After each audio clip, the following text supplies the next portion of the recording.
Son of Man Speaks magazine today.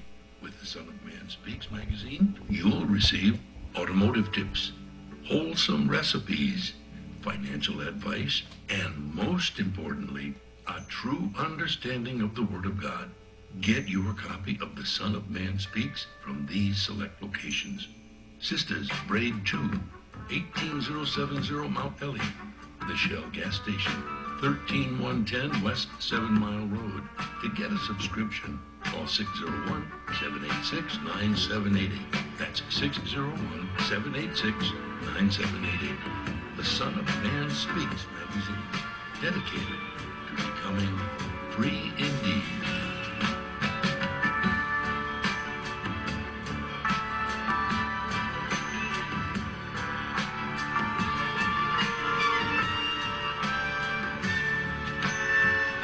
Attention, brothers and sisters, viewers and listeners, now available.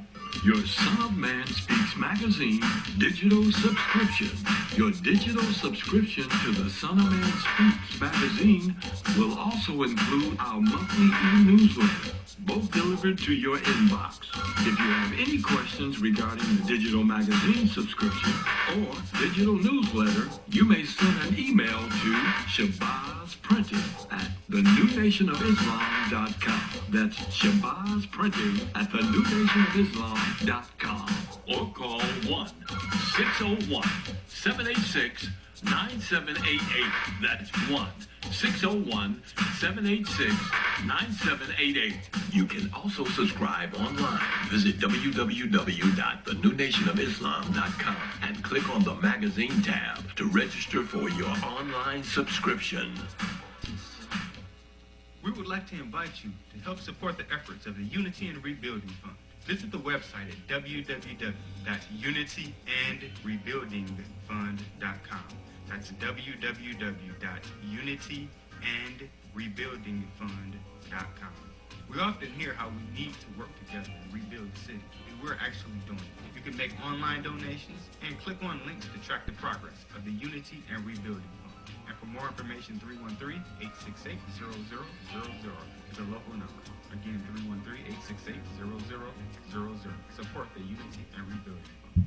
To make your online tithes, offerings, donations, gifts to the Son of Man through Cash App, make your payment to $New Nation of Islam. That's $New Nation of Islam. Or call 601-786-7056. 601-786-7056. I just used your other one though today because it was, look, it did 2 drips and I was like, oh, I can use my umbrella.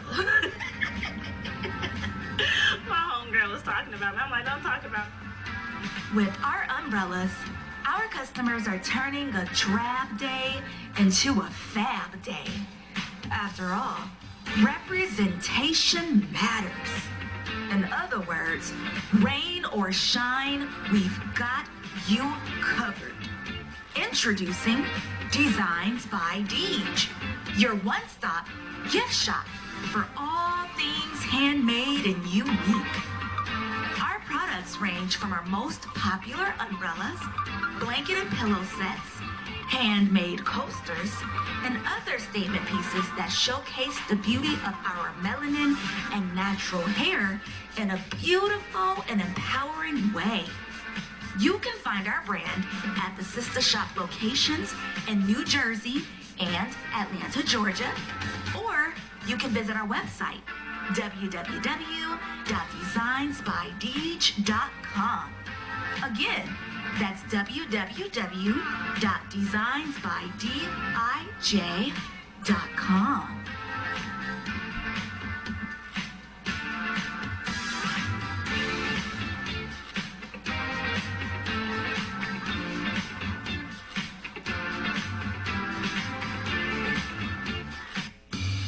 Graphic Design provides agency-quality professional graphic design services from established companies to startups and individuals, creating a simple logo to complete rebranding and delivering visual communication with print media. Everything SOS Graphic Design does has a single unifying objective: to set your business apart. We are at your service. Call 313-342-2166. That's 313-342-2166, or online at www.sosgraphicdesigns.com.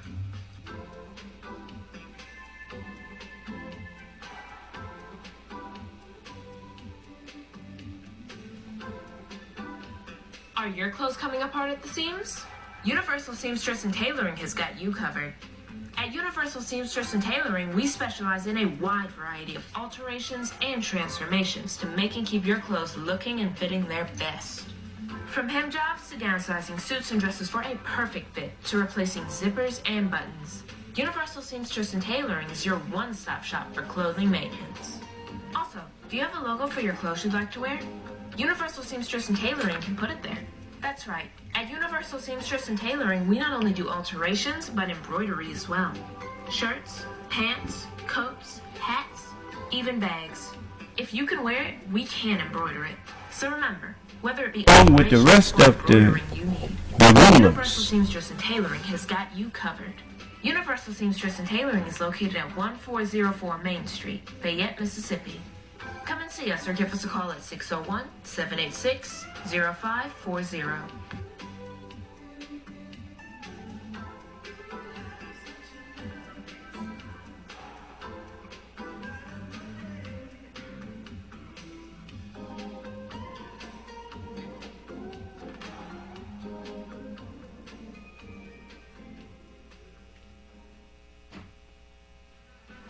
Year-Around Landscaping has been serving Metro Detroit for over 20 years, offering various landscaping, lawn care, property maintenance, and home renovation. Our professionalism has earned us an outstanding reputation, while our creativity, integrity, and dependability have kept our clients returning and referring us to others.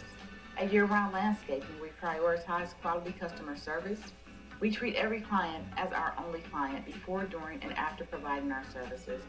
We believe in building solid relationships with our clients and ensuring their satisfaction.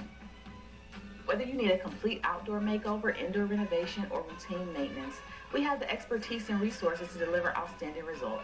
Our team is committed to providing exceptional service and completing every project to the highest standard. To schedule an estimate or consultation, please call us at 248-843-6139 or visit our website at yearroundlandscaping.net. Year-Around Landscaping. One source, unlimited resources.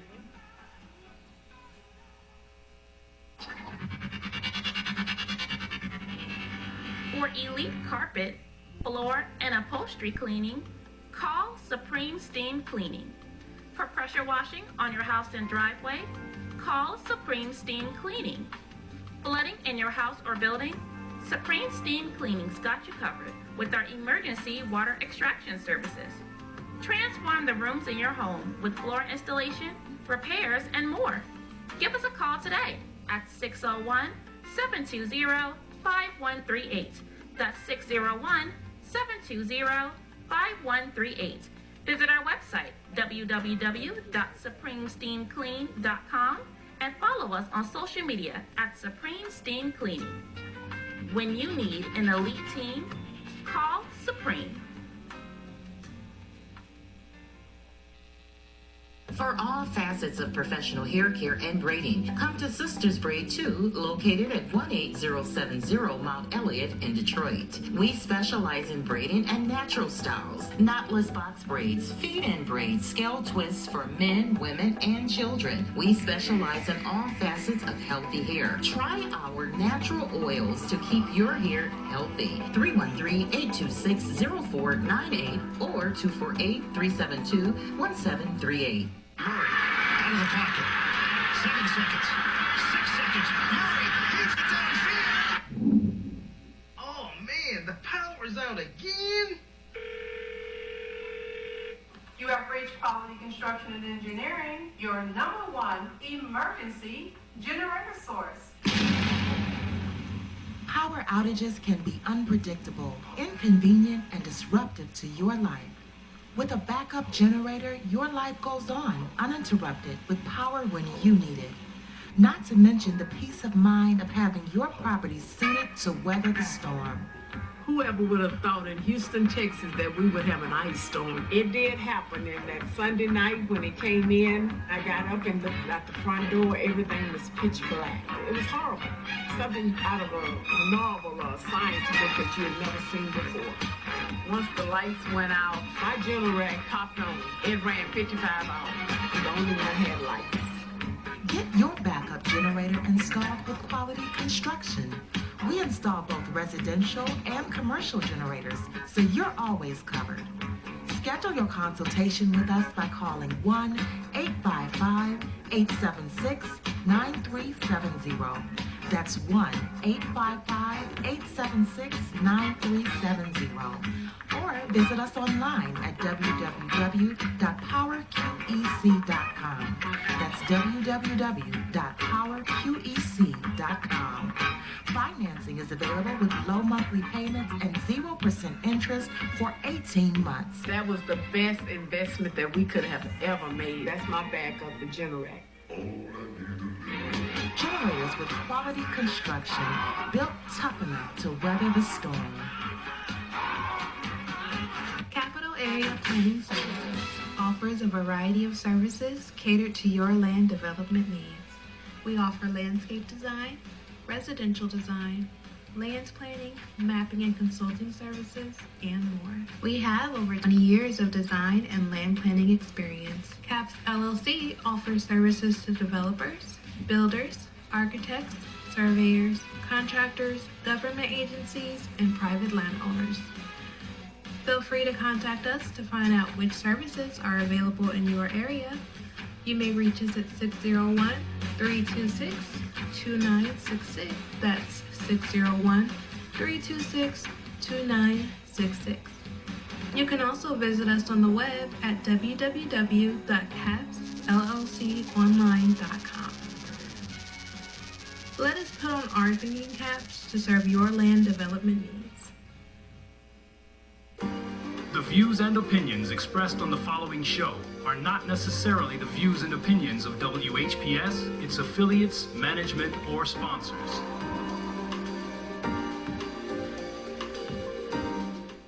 Brothers and sisters, are you tired of reading the Holy Scripture and not really understanding what you read? And if you're reasonably sure, have you ever tested that what you feel you know with someone that has a different view than your own? Then let's talk with one another. Then let's reason with one another on a Scriptural Discussion with the Son of Man every Wednesday at 9 p.m., Friday at 9 p.m., and Sunday at 12 noon.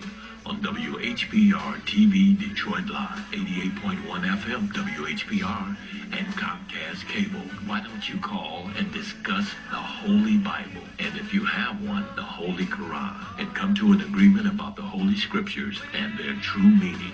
You can call in live on the air at area code 313-868-4336, 313-868-0342, or 313-868-0351. That's 313-868-4336, 313-868-0342, or 313-868-0351. And now, let's go live with a Scriptural Discussion with the Son of Man.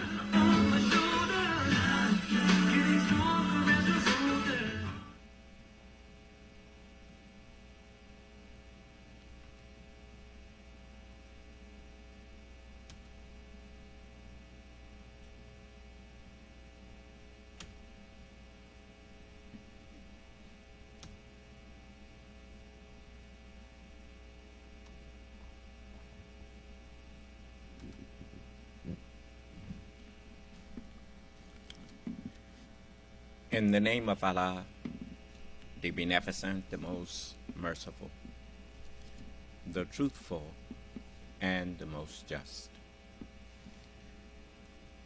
I greet you all once again who are hungry and thirsty for the true understanding of the instruction in righteousness, which is the Holy Scriptures, and the truth in general, for we need both. I greet all of you with the greeting words of peace. May Allah's salam alaikum.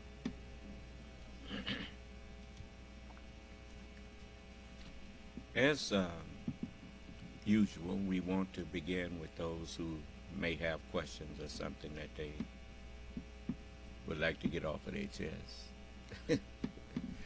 But remember now, you know, I love to rumble. So ain't no problem. Ain't no problem if it's, you know, as long as I'm right, I don't mind fighting if I'm right. I don't do too well when I don't know if I'm right or not. so you know, I'll submit quick there. But did any of you have something you wanted to discuss with me? All right. Now, I was listening. I was on my way to. Matter of fact, I was going through the drive-through at the bank today, and something told me to turn the radio on. So as I turned the radio on, I put it on the public broadcast station. I know we got a station, but I ain't into music too much no more, just to be listening to it. You know, I told you I'd rather sing to myself than to be listening to some of the stuff I hear. But anyway, they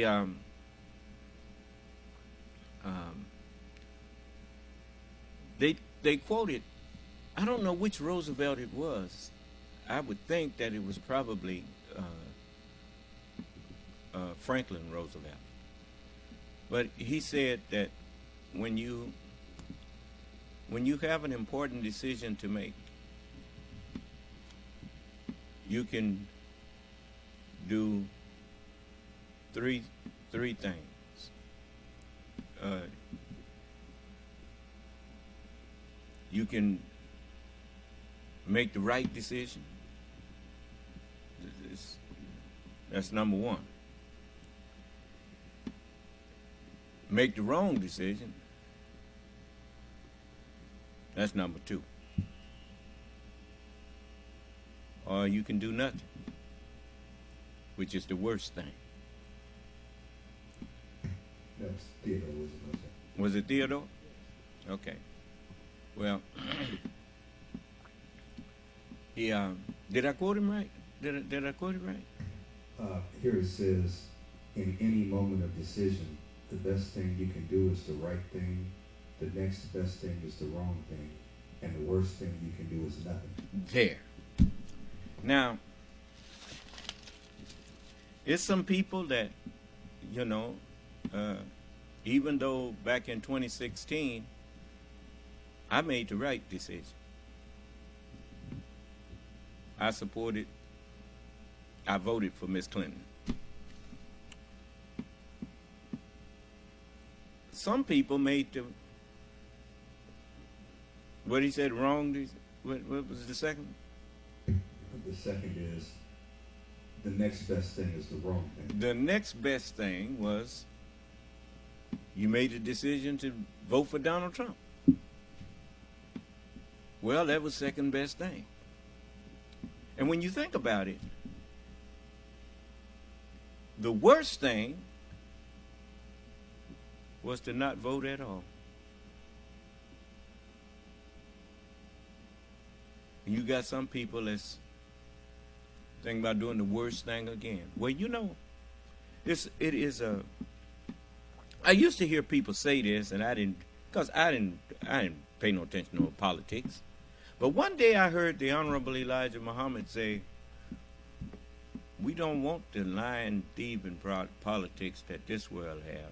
We are trying to make a clean temple of politics for you. And he said, because politics going to have to come into it someplace. And so that made me say, well, you know, I guess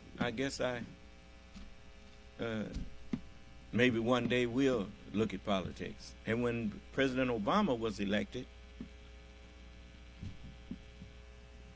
I saw something that I never thought I would see. And I said, well, maybe it's time to look at this stuff. Look at, maybe things are changing. But anyway, so the one thing you will find that I never complained about what government was doing publicly when I wasn't voting. do you understand?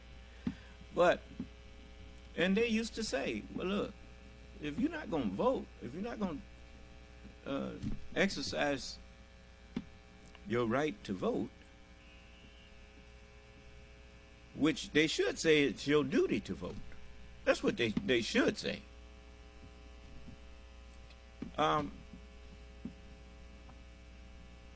Because that's what people fought and died for in the Revolutionary War. They felt it was their duty to free themselves of tyranny and to not be adults allowing people to treat them as though they were children who have no say-so over who has authority over them. Do you understand? And so the duty of men when they see tyranny being practiced over them and their people, they have a duty to stand up against that. Not so much as, it's a right, all right. You got the right to defend yourself, the right to life, liberty, and the pursuit of happiness. I don't know how you can be happy under a tyrant. I need. Okay.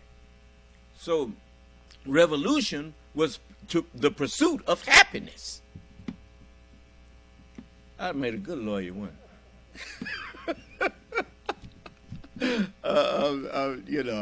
I've been critiquing myself as I'm talking. I'm very self-conscious. But anyway, but I thought that was a good way of putting it. But anyway, so some of you voted for Donald Trump. I heard you saying, I'm going to hold my nose and I'm going to vote for Donald Trump. So something inside of you told you that that's a mistake. That's the wrong thing to do. If you had to say I'm going to hold my nose, and what you're actually saying is I'm going to go against my better judgment and vote for him. And you did that. And you see what happened from going against your better judgment? How many times did you say, I should have followed my first mind? Have you ever said that? Your first mind was your first thought after weighing a situation was, I should do this. And he said, no, I ain't going to do that. I'm going to go do it. Well, should have followed my first mind. Okay. So, but you did vote. Now, there were people who, it's just like, look at the women that have struggled so hard. Let's go back to history. Look at the women that struggled so hard to be accepted as having the same rights as men. Huh?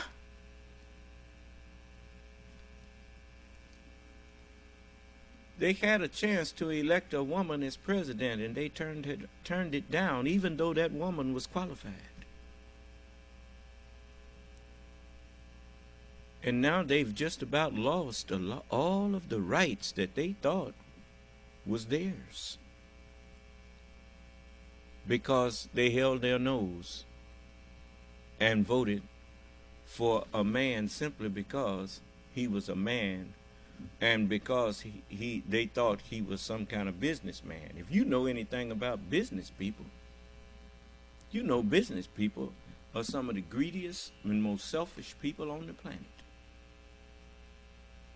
You don't get rich in a world full of poverty by being magnanimous. But come on, talk to me. You know, I mean, what? You think I fell off, just was born last night or something? People that what is the main thing in business? Buy low and sell high. I know you. Argue you down and tell you that your cattle, for instance, you want to sell him some cattle. Well, I'll give you on the hoof. I'll give you 75 cents a pound. And that's the best you're gonna get.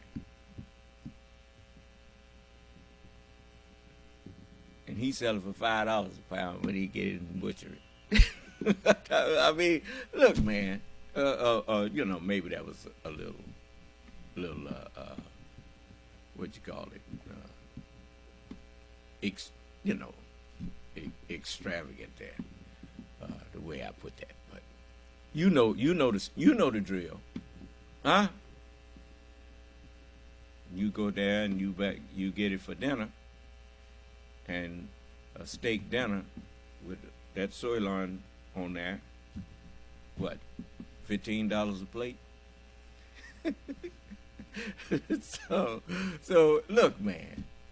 I don't eat beef. I don't know what they're selling it for now, but I remember back when it was, if you got a steak dinner for $10 a plate, you thought you was getting a deal.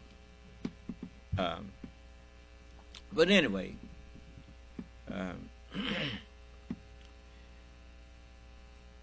you voted for Donald Trump.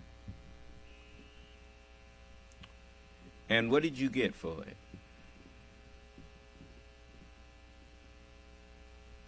A pandemic,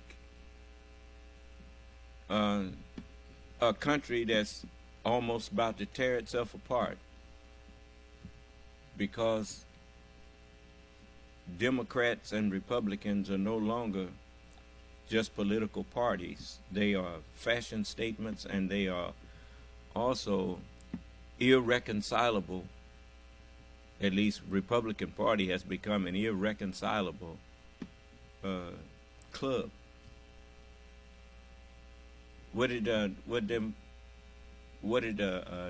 people tell Neo on when they first? What did Switch them tell Neo when he first got in the car with him? Look, Copper Top, it's our way or the highway. Yeah, huh? No compromise, no nothing. Trinity had to calm it down some, because they didn't believe it. They were with Morpheus, but they didn't believe Morpheus. Do you understand? It's just like people who was with the messenger but didn't believe the messenger. The messenger told them that one of us was God. He told them that.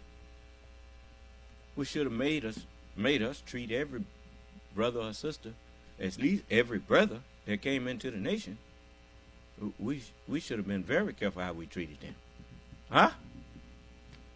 But it wasn't so. Everybody that was in the house wasn't of the house. Just like you have people that's in the House of Representatives now that's not really part of the United States House of Representatives. They are part of the Confederacy that's in the House of Representatives, doing to this empire what all empires eventually suffered, destroying it from within. Now, any of you who want to talk to me, and as long as you keep a civil tongue in your head, if you come in here cussing, I'm gonna do you like I did that devil last night, yesterday afternoon. Coming in here, at first he come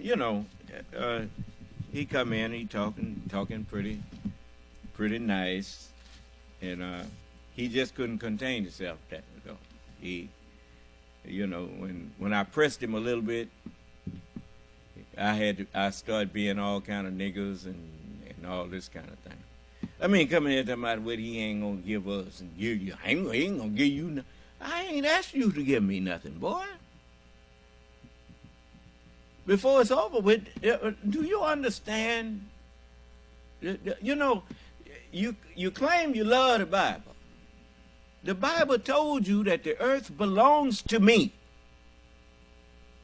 Everything in it and everybody on it. What is it that you can give me?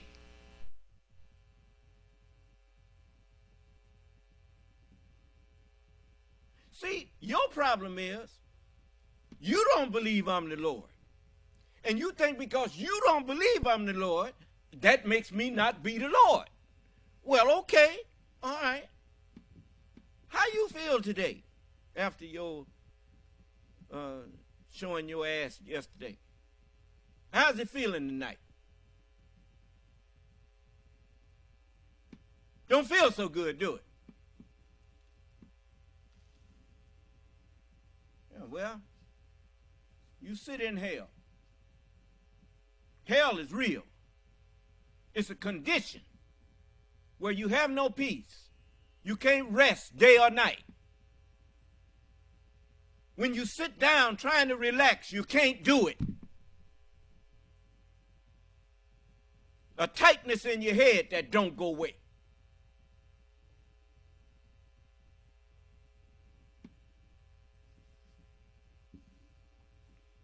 Anyway, you don't know the things that I have suffered to try to help you.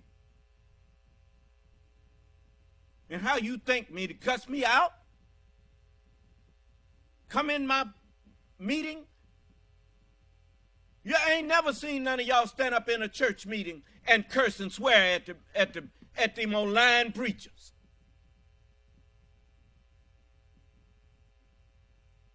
But you come in my meeting and you show your nasty behind. The Holy Quran says, "O you who believe, take not for intimate friends other than your own people." Just a moment. I like to make sure people understand that I don't make up something to tell you. I reveal to you what Allah reveals to me.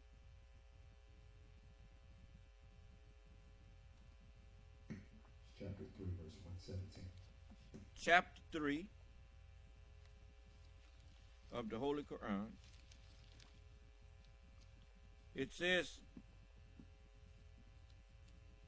and verse 118 in mine, it says, "O you who believe, take not for intimate friends others than your own people. They spare no pains to cause you loss. They love that which distresses you.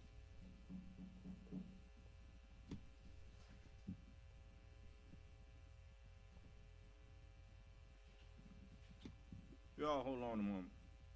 I think the man probably bringing back our machine. You might want to go out there. That's probably what it is.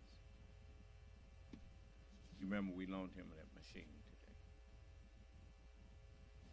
today. You all just bear with us. It says, they love that which distresses you. Vehement hatred has already appeared from out of their mouths. You heard how nasty he was talking? Was that what that was? Yeah. Mm-hmm.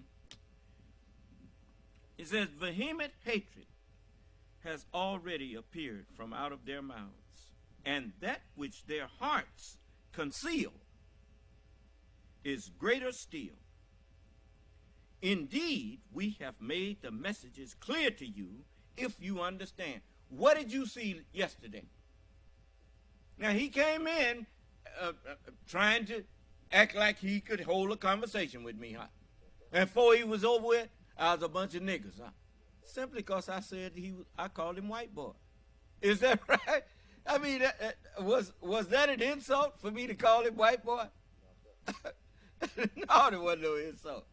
But he's upset because the boy can't hold an intelligent conversation with somebody that he deemed to be less than him and got a wake-up call yesterday. Do you understand? And instead of going on leaving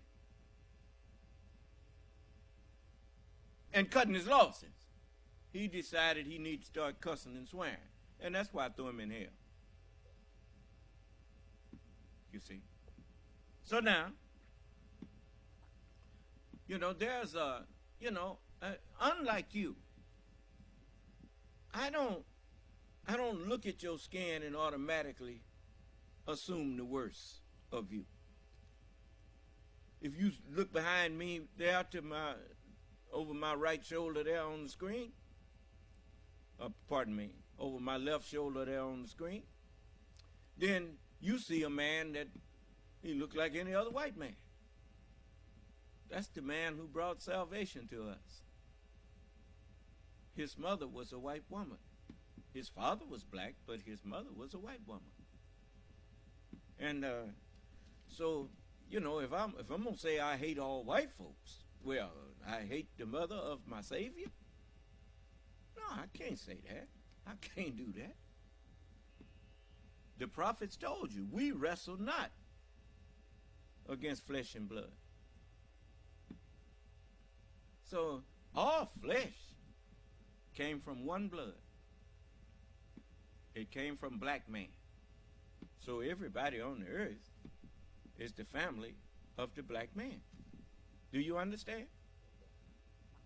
But anyway,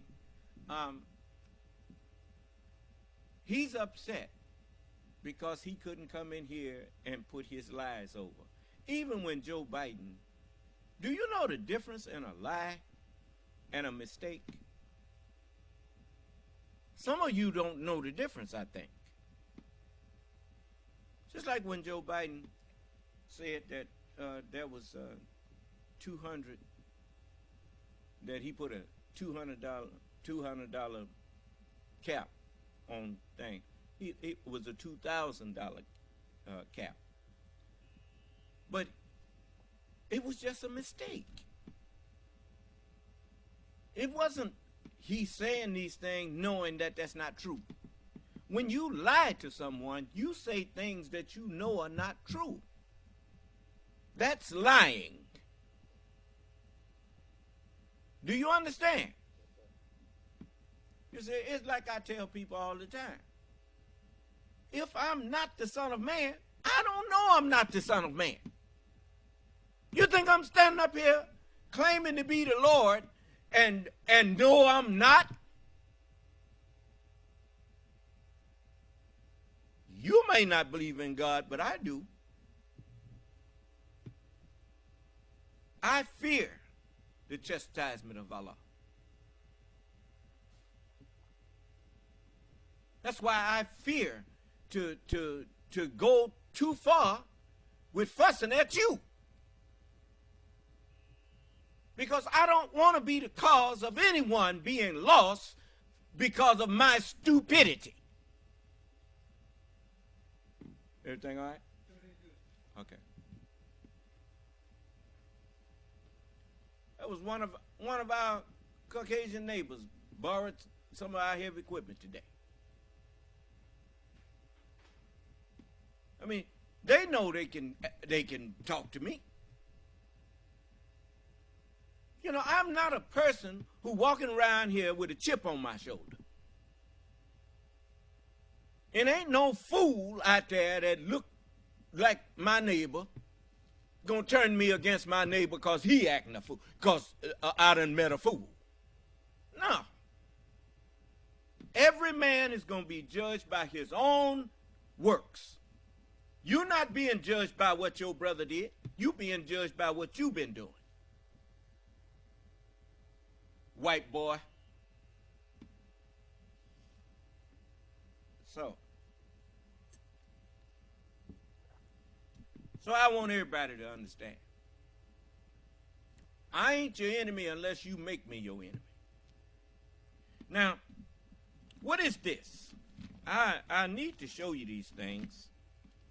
Now, you women, that didn't support Hillary, I know you regretting that now. I know you regretting it now.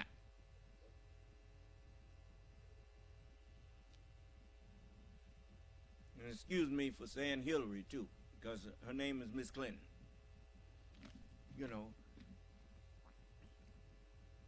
Well, she would have made an excellent president.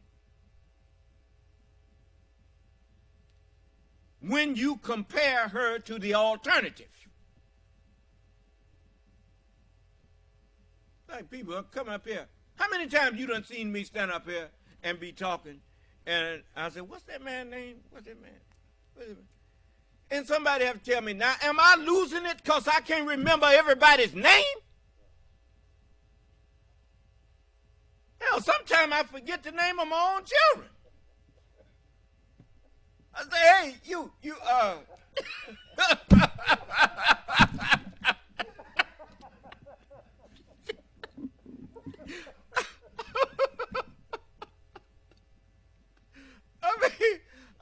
I mean, it's rough, man. Let me tell you something.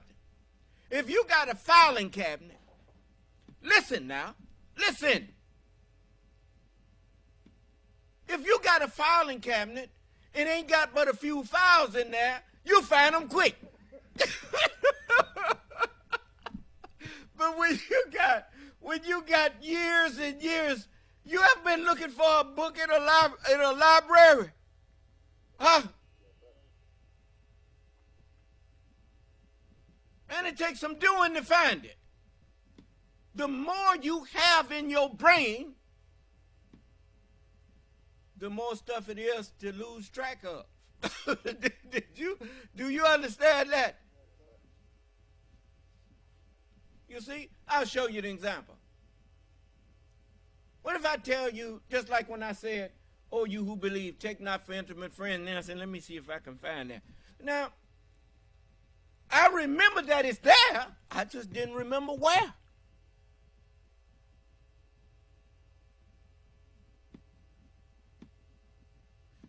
So, why are the Republican people,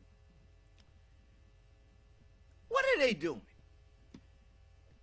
Every time they come on now, they trying to ask the foolish Democrats about Joe Biden.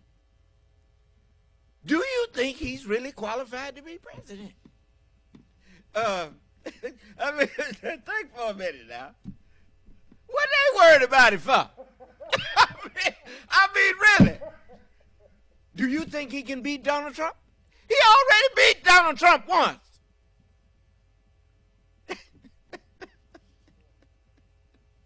Joe Biden ain't losing no sleep over whether or not he can beat Donald Trump. If it's any sleep to be lost, he'd be losing over the fact, I hope these people ain't went crazy and gonna put that fool back in there. Do you understand? And, you know, you got to think that since people are threatening secretaries of state and all of these things, you got to think that the president and governors who want free and fair elections have taken all that into account, and they got plans for people who think that they can make the election crooked. Do you understand? And so, otherwise, if they don't, you ain't got no republic no more. So, but anyway, I try to do the best I can to make sure that I did my part. Do you understand? You know, I ain't got no regrets about 2016 and how Donald Trump got in office, because I didn't help put him there. I didn't help him do what he had broadcast that he was going to do. He said he was going to drain the swamp. And I told you that meant he's going to get rid of your government. I told you that. That's what he meant by drain the swamp. But you Just like he claimed he was not a politician. Didn't he say he wasn't no politician? Huh? He's businessman. I'm not no politician. That's what he said. Huh? Let's see. Let's see here. Now let's look at this. Now this is just a little clip. Now just nothing but a little clip. I ain't gonna play the whole movie. So just give me a minute here. Let's see if we can get this on here.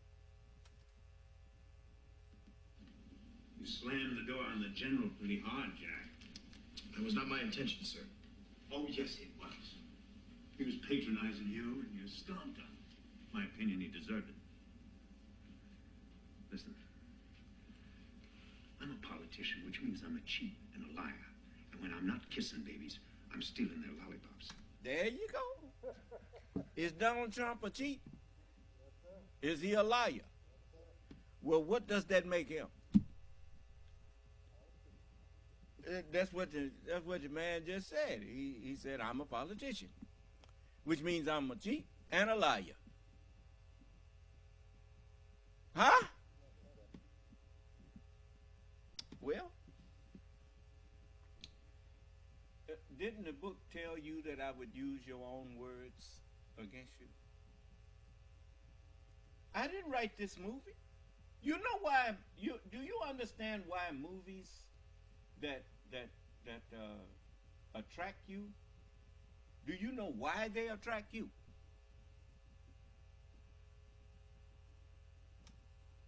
The reason movies like that can attract you, by the way, there was really a hunt for a Red October. That was a true story, they say.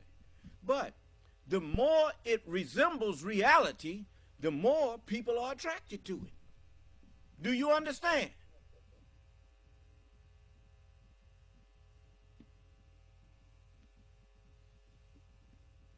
You see, so you did something, the women in this country did something that set them back 100 years almost.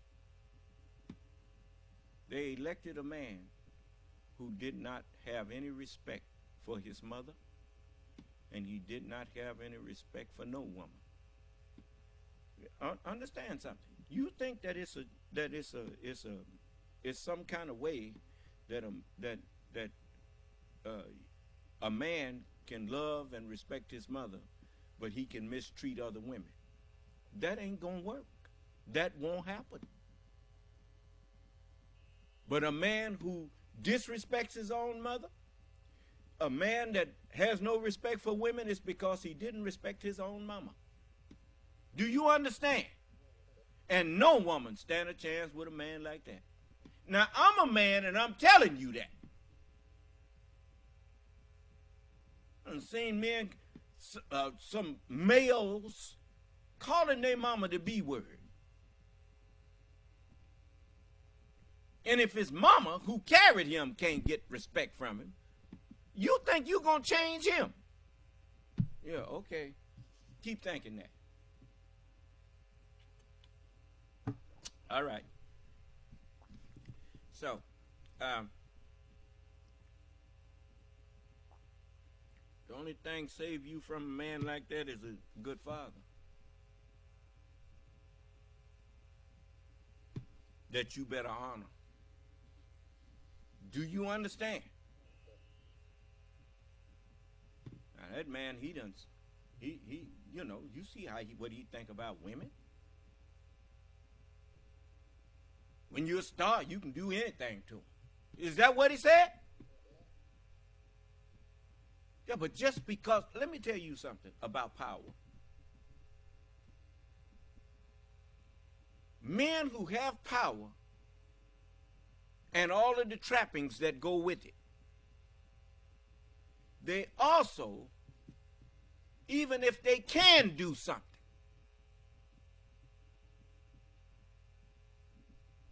they will say in themselves, I know I can, but should I?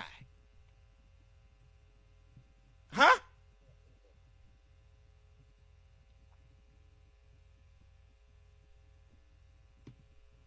So that's the one thing about people who get power that deserve it. They use it sparingly. And they never go overboard with it. Do you understand? Tyrants, that's how you become a tyrant. You receive power that you do not deserve. You got to know when to say no thank you. I didn't hear you.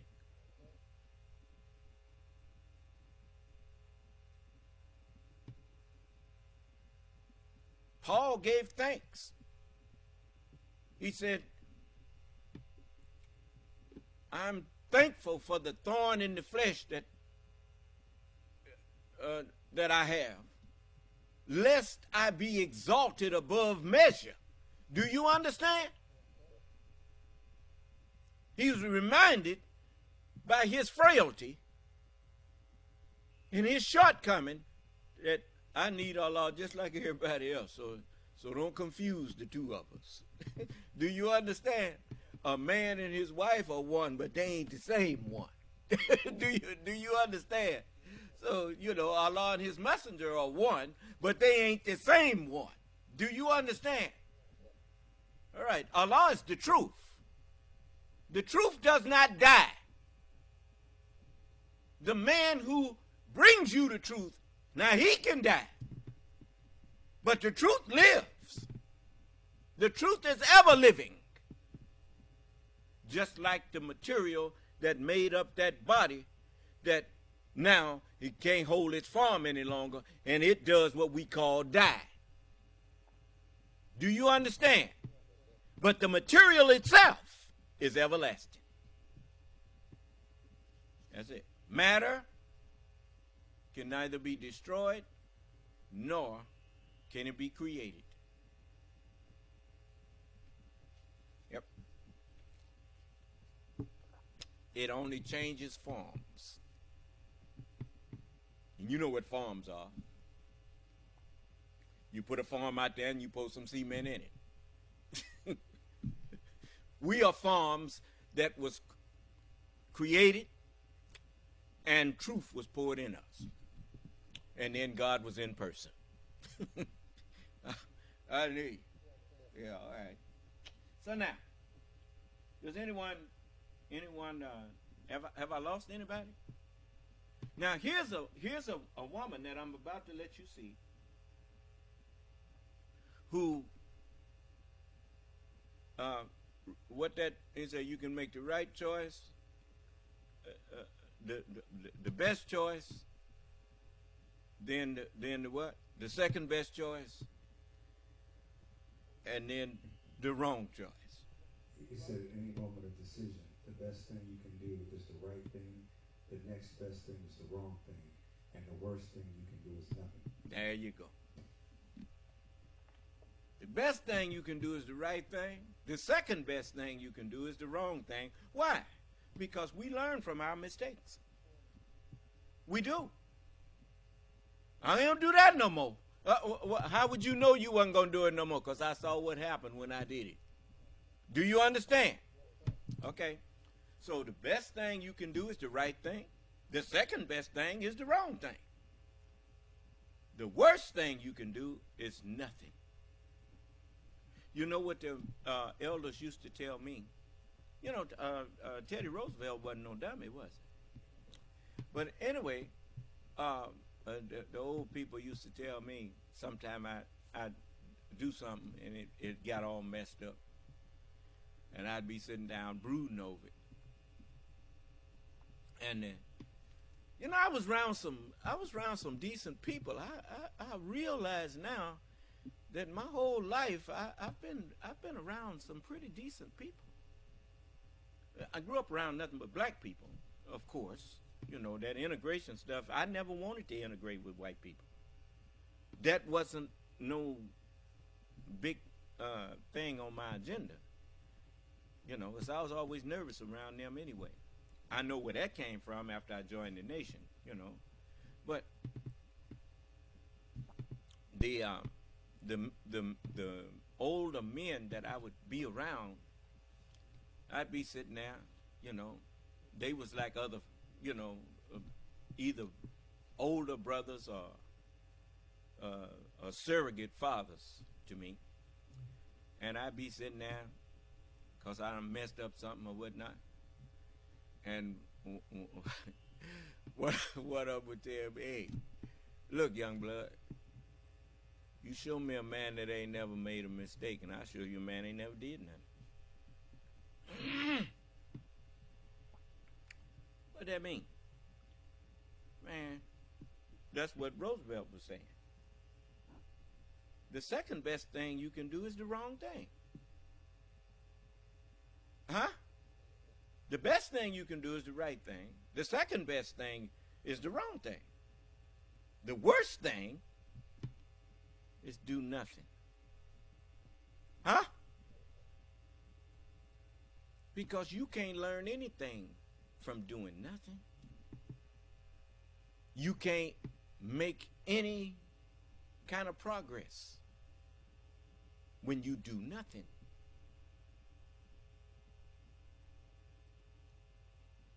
The messenger said there ain't no such thing as a Muslim that's doing anything that don't know why he do it. Do you understand? Even if I'm sitting down appearing to be doing nothing and you ask me what you doing, I say I'm sitting here relaxing. I know what I'm doing. Do you understand? Relaxing what? My muscles, so that they can kind of rejuvenate even while I'm not asleep. I'll sit there and relax, and then I'll get up and go some more after I done relaxed a while. Do you understand? But I know what I'm doing. If I'm out walking, I'm either on my way someplace or I'm taking a walk for exercise.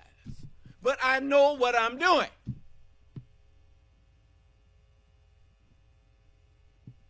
Children answer the question, what you doing? I don't know. Why'd you do that? I don't know. That's the way children answer you.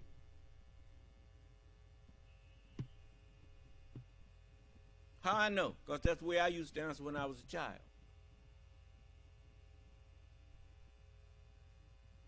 My daddy asked me, boy, why you run up and down on that picket fence? I don't know. No, you sure don't. You know, until you fall on it and kill yourself or injure yourself, then you will know.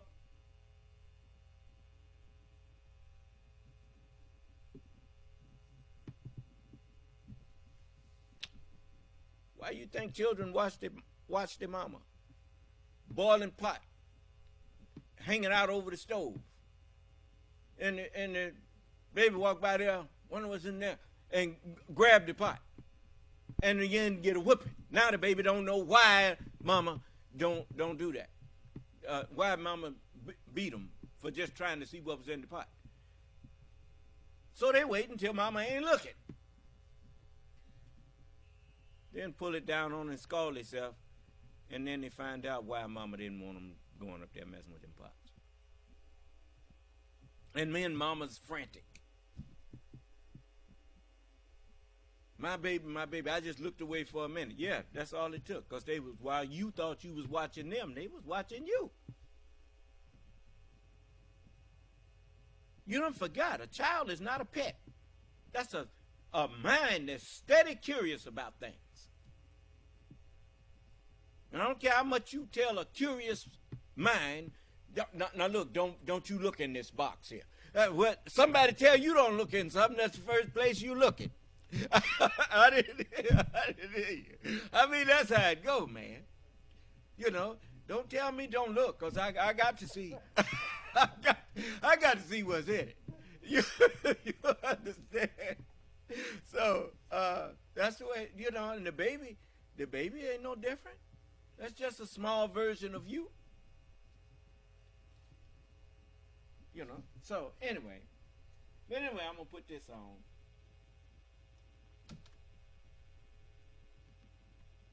United. Now, she used to be a Trump supporter. She was in part of his staff. But she did the second best thing. Do you understand? Now she gonna tell on herself, but you know, at least she done woke up. She learned something. That's the second best thing. Look, what's the best thing you can do? Learn from the mistakes of other people. That's the best thing you can do. The second best thing is you can learn from your own mistakes. And if you learn something from a mistake you made, then the price may have exacted a terrible price, but at least you survived, and you won't make that mistake no more. Huh? Fool me once, shame on you. If I let you do it to me a second time, well, shame on me. What the snake tell the woman? You knew I was a snake when you picked me up. You saw what I was. Huh? So shut up, silly woman, said the reptile with a grin. You knew damn well that he was a con man before you put him in there. He even told you what he was going to do. I didn't hear you. Generally, the first, you know what they say, remember what William Barr said when they asked him, how is history going to remember you? He said, history is written by the winners. And he chuckled. He came out lately and said he was going to support Donald Trump again. Didn't he? Okay. You forgot. If he said history is written by the winners, winners of what? Wars. See, these people been at war with you ever since the Civil War ended. For you, I'm talking about you who were of the Union Army and of the Stars and Stripes. That war ended for you in what, 1865? But it's been going on for them ever since 1865. Matter of fact, it never ended for them. It just ended as a hot war. But it's been a cold war going on ever since the Republicans and Democrats squared off. Remember, they first called themselves the Law and Order Party. Is that right?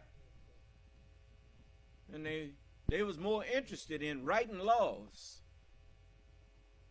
than electing people, supposedly. But they've been busy putting people in office that held viewpoints that the United States should not even exist.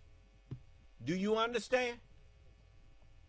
And the Constitution, as far as they're concerned, ain't good for number toilet paper. And they showing you that now. Do you understand? Okay. Now listen to her. I'm Jessica Denson, and this is Lights On. President Biden has not lost his mind, but the American media sure has. If you're here, you're in for a much-needed dose of sanity, of proper placement of outrage and alarm, course correction after this past week, and frankly, dignity and respect for our country, our freedom, and those who have sacrificed so much for it. My message today is for the media. It's for Democrats who unfortunately can be so skilled at self-sabotage sometimes. It's for the Biden campaign, who I think knows, but we have a lot more messages of how much support they really have out there. And yes, a message I do have today for Donald J. Trump. You know, it took me less than 1 minute after that debate last week to know how I felt. and that was more energized and motivated than ever before to help President Biden defeat a would-be dictator in America. And I know, because I have seen the response, I know that millions of Biden supporters are with me on this. Less than 24 hours after that, I did this show, and I called out what was already an obscene frenzy over possible Biden replacements, not Trump replacements, Biden replacements. And the media's failure to apply the same scrutiny to the evident decline on so many occasions, and outright deceit of Donald J. Trump. In what has been nothing short of a national disgrace, the media has continued this firestorm of their own creation for over a week. And not just any week. My God, a week in which the Supreme Court of the United States, arguably the most illegitimate, corrupt Supreme Court this country has ever seen, has attempted to upend nearly 250 years of freedom from monarchy by declaring that presidents can enjoy absolute criminal immunity. We are in extra-constitutional territory. And this is in an election year where a convicted felon is running to become dictator from day one. I mean, this is the 5-alarm story from now until election day. What is wrong with anyone with a platform who is not reporting the stakes this way? I've got to say it, I do not pull any punches here. If the nation falls, and I don't believe it will, and you're going to hear a lot more about that today, but if it does, the blood of democracy will be on the hands of the people who had an opportunity to create this narrative properly and did not. Now, for better or for worse, Now, let me show you something.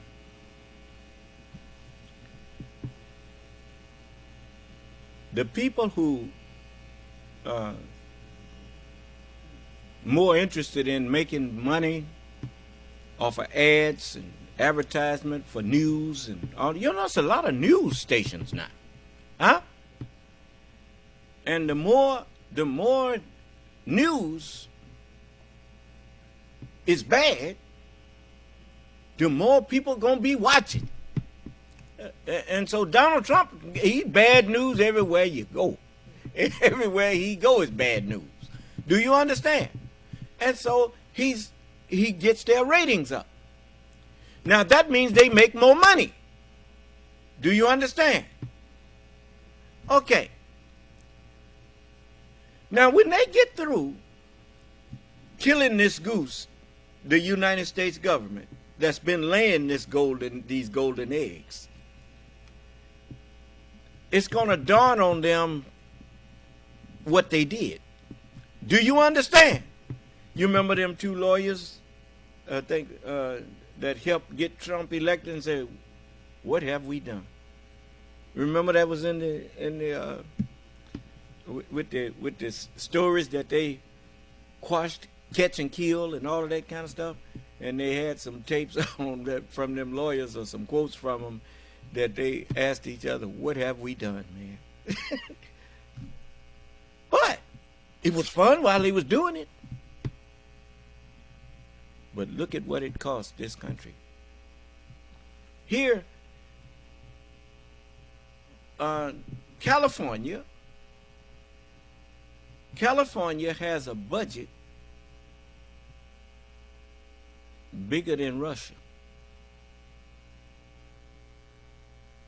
What does that tell you about a dictatorship as opposed to a republic, a democratic republic, of which the United States is an example of? Do you know of any country that's as wealthy as the United States? So if it was money that you was worried about, you can't do no better than what you got here. And you killing it.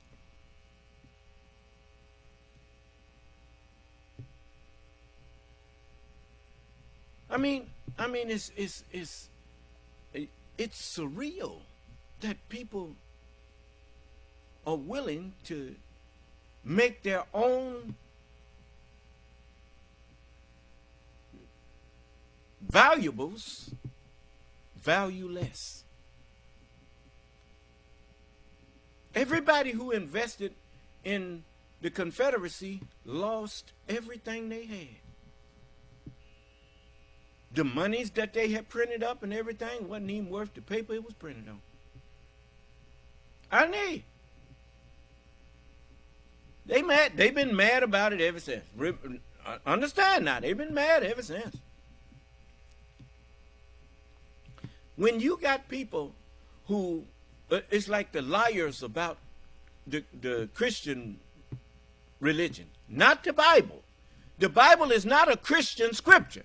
I will give you $75,000 if you can come in here and show me that the Bible is a Christian scripture. Which means that all of the prophets were Christians. Now you show me one prophet that was a Christian. Just one. Even what you got the name Christian from came from not a prophet, but from people who hated prophets. And they called them Christians, just like you called us niggers.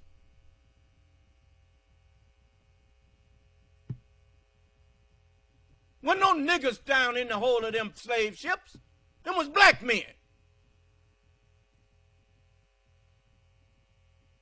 You know that you changed our name.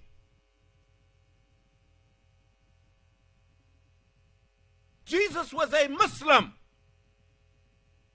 All of the prophets were Muslims. The house that you see over there, that Kaaba, Abraham, isn't his son, raised that house. And they talking about his only son, Isaac. Abraham had more than any Isaac. What you going to do about Ishmael, his eldest son? Just liars. That's why I have to shout at you.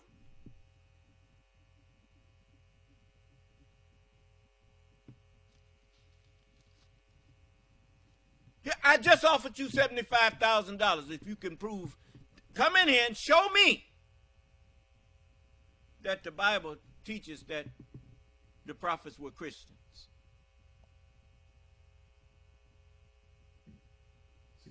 Yes. Alvin asks, do you believe in Jesus? Yes, I believe in Jesus. How could you ask me something like that as much as I teach on what Jesus had to say?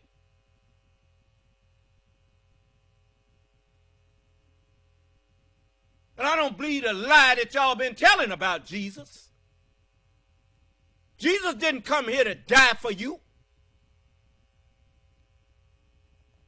Jesus said, for this cause came I into the world, and to this end was I born, that I should bear witness unto the truth.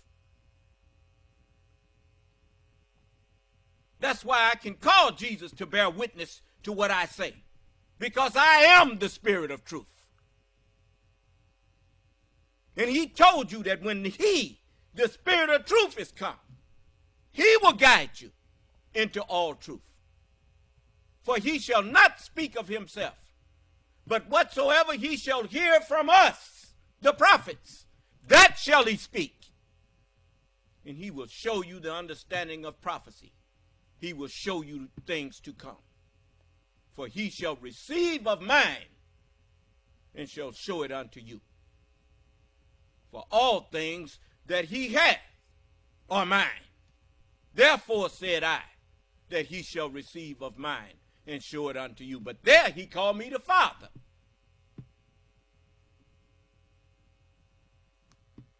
Because I'm the seed of Abraham. And that's Abraham's title. Father of the faithful. And they tell you the Lord is faithful.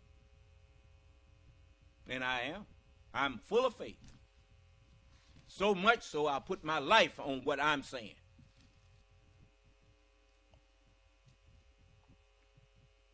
So, but anyway, I wanted you to hear this sister here. Now, she done woke up. You know that she calls her broadcast Lights On. Huh? Yeah. Media in many ways does create the narrative in this country. I know as well as anyone because I have been shadowed by the mainstream media. As you know, if you are watching this show if you are a loyal viewer, and if you're not, I'll give you the 2-minute version. I was a staffer on Donald Trump's campaign. I was brainwashed by right-wing media into supporting him. It is something I'm very transparent about regretting and coming clean about. Once I came to my senses in the early years of Donald Trump's presidency, I fought back as a citizen who's being censored, who was being held to an illegal non-disclosure agreement, which demanded that I give a lifetime of allegiance to Donald Trump. This was a dictator playbook that I was living firsthand from this man, and I fought back initially with no help, with no lawyer, and I, in the end, invalidated hundreds of his non-disclosure agreements, these authoritarian, weaponized apparatus that he used to try to silence critics and punish them and make examples of them. And the media has essentially not reported my story. So I know how wrong the media can get it, believe me. But I got to tell you, in this past week, they have really outdone themselves. We are literally in extra constitutional territory, as I mentioned, with the Supreme Court.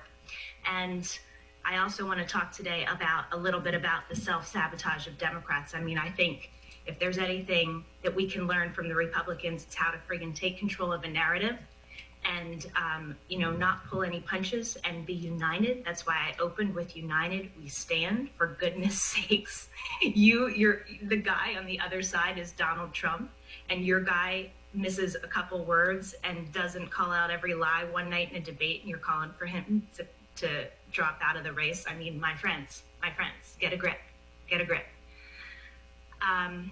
But I have a very, very important message today. We are dealing with an unthinkable threat to our democracy that I do think we absolutely have the tools to defeat. And you are in a treat for a lot of the right messages. I basically went through the week and I garnered everything, all of the clarity, all of the logic, all of the history, voter sentiment, the real heartbeat of the country, not of the commentators, the experts, of the pundits. One of the things that I think kind of separates me from a lot of people out there in the media is I didn't come to any of this. I didn't come to the Trump campaign. I don't come to this show as some political expert or politico. It's not who I am. I really always just come to this as a citizen who cares. And I have felt such a, common cause over the past week with all the citizens out there, because it seems like they're being just ignored. What the media is reporting is so friggin' detached from how people actually feel. But speaking of how people actually feel, I want to address one man, and you see it in the headline of this show. That man, of course, is Donald J. Trump. I worked very closely with him on some occasions in 2016. He would often make a beeline to my desk in the war room of Trump Tower. He came there one day after he had come from a speech where his teleprompter wasn't working, and he was worried because that campaign had put Donald Trump on teleprompter for the fall after Labor Day, knowing how dangerous and destructive to himself he was when he didn't have the control of a teleprompter. And one day his teleprompter didn't work, and he came in that war room, walked straight to my desk and asked me, how was I? My prompter didn't work. And I was drinking the Kool-Aid by then, so I said, Mr. Trump, you were great. And on another occasion, I rode on his plane, Trump Force One, the day after a debate when every single one of those lackeys that you see out defending him today knew what a disastrous performance he had done in that first debate. Stephen Miller and Steve Bannon were in the lobby of Trump Tower discussing how they had a candidate who didn't listen and how afraid they were. And Donald Trump, that day that I rode on his plane, pulled me aside to speak with him. And like I said, I was drinking the Kool-Aid, and I said, Mr. Trump, you did a great job. I showed him, some rosy news stories that had been written about him just to give him what he wanted to hear. And that's the environment that surrounds him, people telling him what he wants to hear. It's really, really, really pathetic. It's really, really sad. And, I want to kind of frame this in the context of what happened today, where Donald Trump is trying to distance himself from Project 2025. And we know this is a lie because Donald Trump is going to enact Project 2025 just the way he put in conservative justices to roll back decades of women's rights and freedom in this country. He'll do whatever will keep him in power. But it's so friggin' pathetic, isn't it? Him having to use people that he doesn't care about, who don't love him, who don't care about him, who are just latching on to him for power. One thing that I experienced in the campaign was utter sabotage of my work, of my worth as a woman in the workplace from the people that surrounded Donald Trump. And it took me time because of presumably kind interactions with Donald Trump, the man, to realize that the rot was coming from the top. But I will tell you something. One thing I did learn and has not changed from then till now, and those people that I worked with in 2016 are the very people that will be instituted in a Project 2025.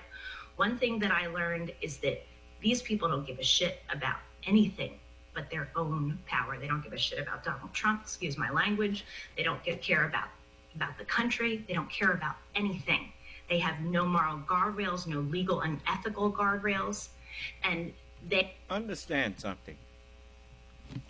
The scripture teaches you, even when Donald Trump comes holding up a Bible that he's presenting to you, the scripture teaches you to beware of these type of people.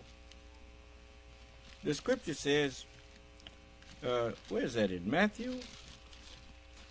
Beware of false prophets. Who these people? Matthew chapter 7, verse 15. Chapter 7. And look what it says. Beware of false prophets. You remember all of them preachers that was predicting Donald Trump was going to win that last election? When he lost, they all joined in with the lie that it was stolen. Do you understand? Now, tell me something. When did God ever predict something and had to come back and say, well, they stole it from us? I didn't hear you. But now understand something. The scripture tells you to beware of these false prophets who come to you, which come to you in sheep's clothing. Who are the sheep's? Who are the sheep and what is their clothing? David said, we are his people and the sheep of his pasture. Then the clothing is the word of God that was brought by the prophets, the sheep. And now they come to you pretending to believe in the Bible, pretending to believe in the Holy Quran. But what did she just say? The people that's with Donald Trump, that's hungry for power, they don't care nothing about Donald Trump. Wolves don't care nothing about the pack leader. Do you hear what I'm saying? When they ain't attacking the sheep, they scheming on how they can upend each other. Do you understand? Look how DeSantis and Trump fell out with each other after a while. I didn't hear you. I mean, they wolves. And wolves only hunt together. They got a little camaraderie, But it don't take much for them to start fighting each other. I didn't hear you. Okay. And it says, beware of false prophets which come to you in sheep's clothing, but inwardly they are ravening wolves. Dogs. Huh? What is a wolf? A glorified dog? Despisers of God. Despisers of truth. The only way people will support Donald Trump is they have to hate the truth. We can't tell people we lost. That's embarrassing. I didn't hear you. Ain't that what he told his one of his inner circle? We can't tell people we lost. That's embarrassing. So let's lie to them. Let's say it was stolen. Is that right? Oh, we can't say that. They ain't gonna believe that. Yeah, they believe it if we keep on saying it. Do you understand? Why? Them fools will believe anything. I told you I could go out there and shoot somebody on Fifth Avenue, and I wouldn't lose no support of these idiots.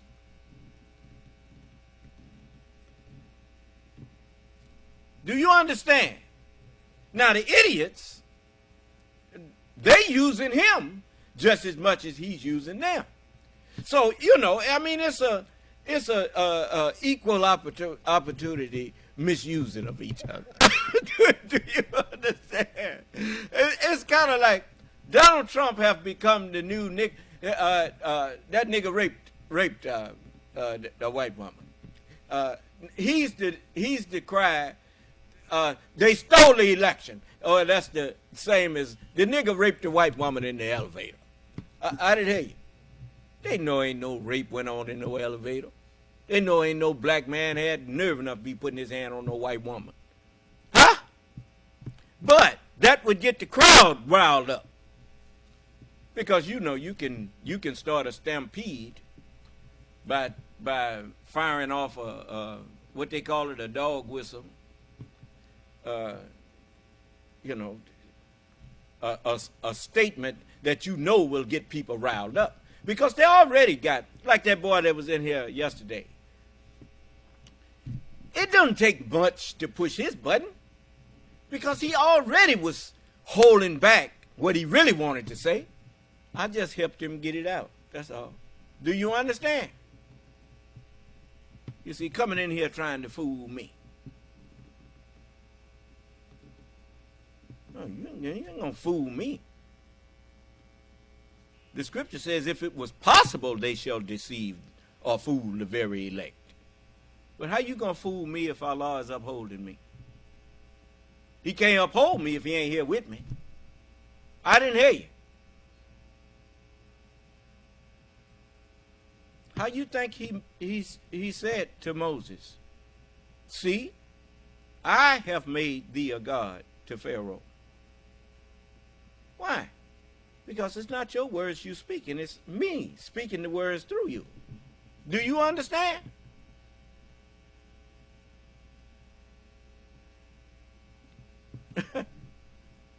That's a history that Moses wrote for me.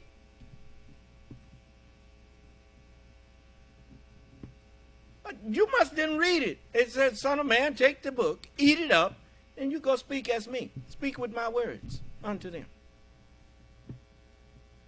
The messenger told me, he said, you looking for something to bow to? He said, you're the God.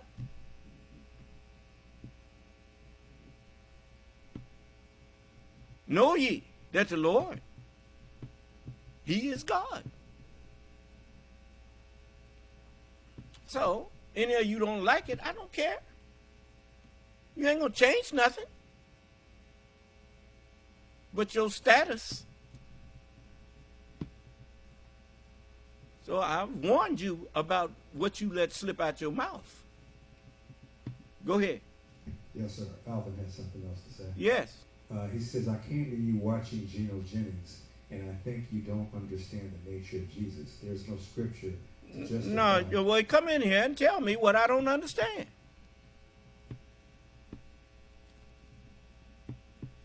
You see, I mean, you know, it's like somebody see you working a problem on the board, and then you give them an opportunity to come in and have a conversation, and they keep writing notes. Don't write me no note. Come on in here and talk to me, boy.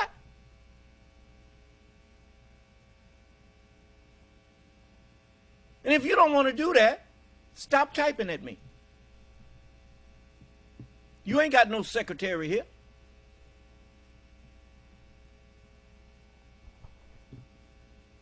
You know, if you got anything to say in a court, you got to take the stand. And not only face the prosecutor, you got to face the defense.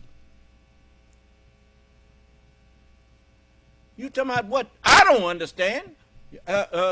Get Geno Jennings to come in here and tell me I don't understand. He never told me I didn't understand. He called it off. Now I know how contests end. When one party quits, they lose. Do you understand? In a situation like he and I was in, he never proved anything that I said was not so. And when I gave him a chance to explain scriptures, he said, no, you saying you the Son of Man. Well, if he wasn't going to explain a scripture, then he had no choice but to accept my explanation. So now you come on in here and show me what I didn't understand about Jesus.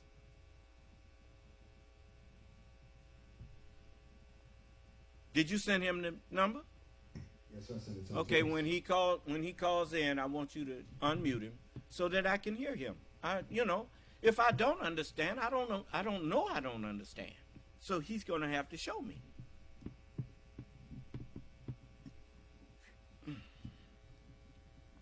So, but as you can see, I'm not the person who runs away from people who want to talk to me. You know, that's the one thing about growing up in the United States that I've truly gained more and more respect for, is that whenever you accuse a person of anything, that person has a right to face you.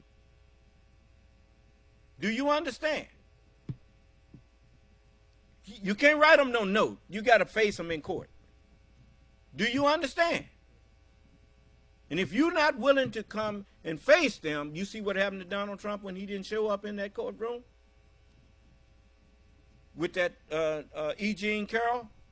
Cost him $80-something million, didn't it? Because she was accusing him and was willing to face him.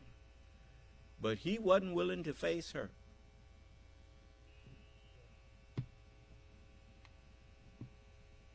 Now, I'm standing out here in front of the whole world, willing to face you. Now, if you got something you want to say to me, you come in here in front of the whole world and say it.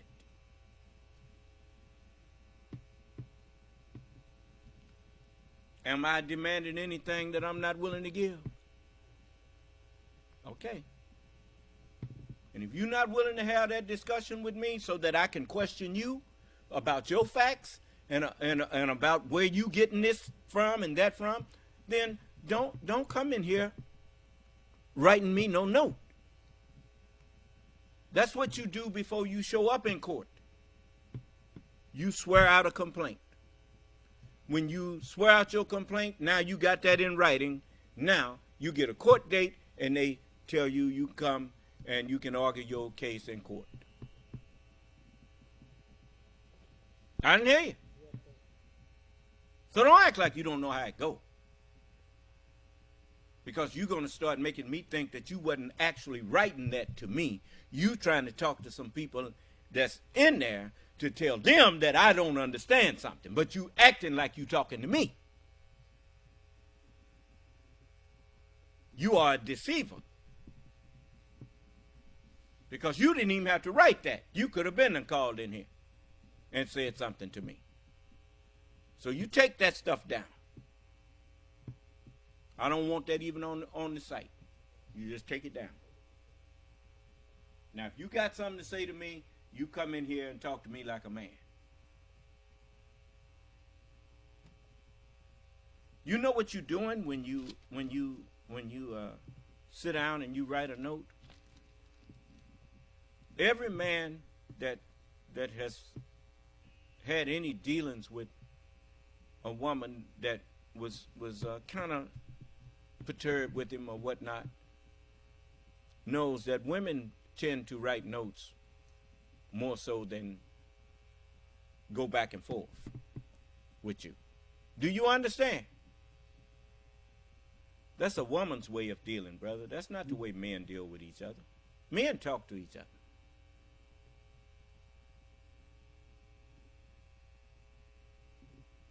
Now you man up and come on in here and talk to me. I'm going to respect you. I'm not going to disrespect you when you come in here. But don't be sitting up out there writing me no note.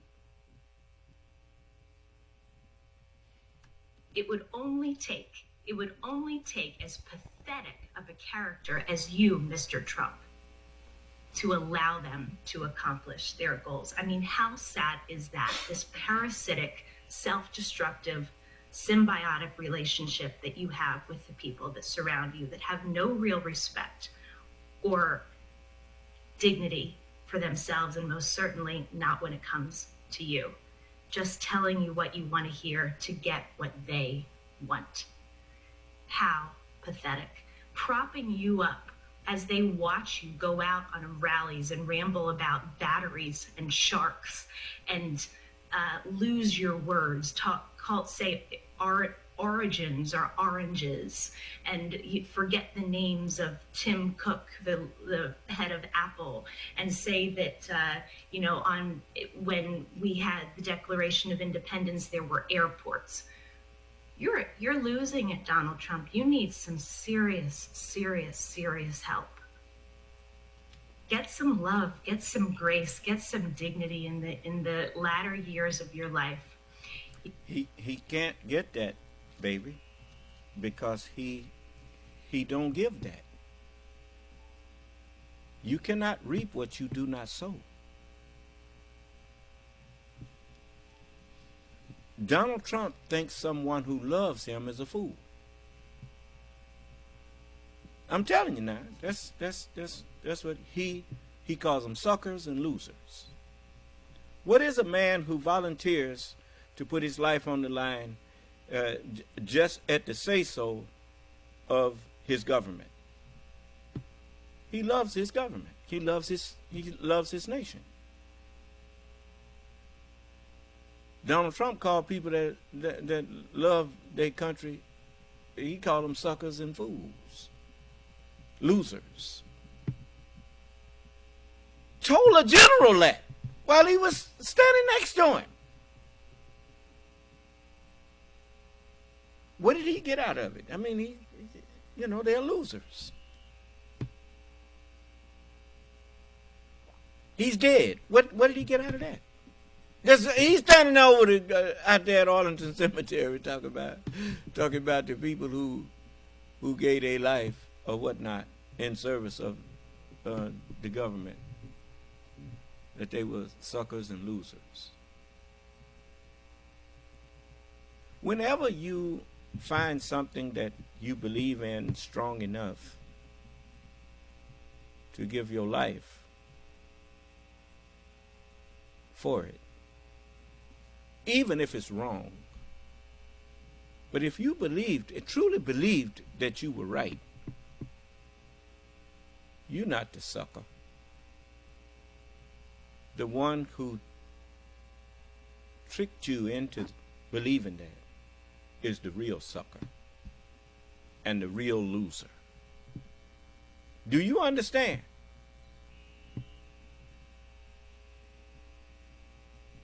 Because if you could convince people to do something that is evil and wrong, if you're that gifted, you wasting your gift. Because just think how much greater you would have been if you had used that gift to teach them to and to convince them to do what is right.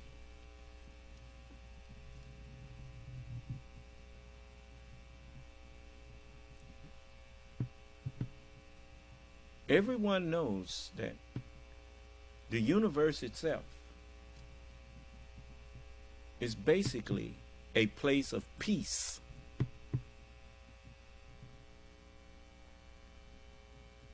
Order, not chaos. The universe is in such good order that you can guide yourself, if you know how, by the positions of stars. They are just that constant. What did that man say on Star Trek when he was when they had that invisible, that cloaked ship that could fire while it was cloaked? He said, "I'm as constant as the North Star." Huh? Constant what? In my position and relationship to everything around me, I have not ever moved my place. Huh? The sun is constant. They have studied it for so long that they can predict the exact time you will see it peak up over the horizon. Huh? Which means the earth is constant because it's the earth's turning that creates that illusion of sunrise. I didn't hear you. So everything in the universe is based on truth.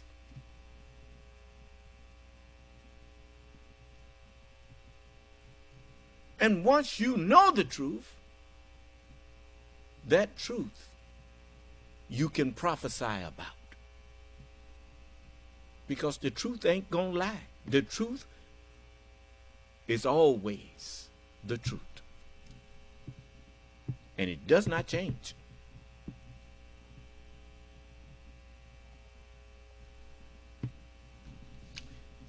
Just your understanding.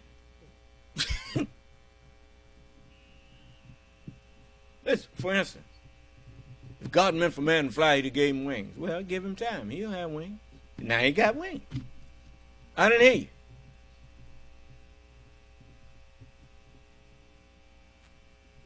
Oh. The truth said, if you seek, you shall find. You had people seeking to fly, and they found a way to do it. I didn't hear you. The reason y'all don't have none is because you ain't seeking none. You're not willing to go and seek out and knock and ask. If you know what questions to ask, you can get the answer to anything if you know what question to ask.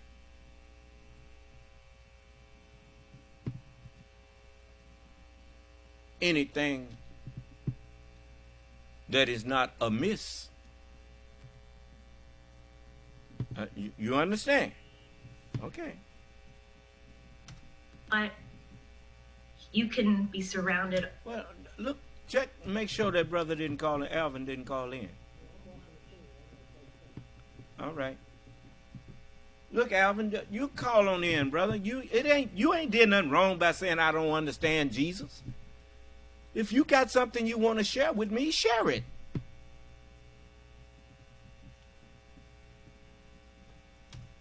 By people who tell you what you want to hear. People are literally planning to flee this country because of you.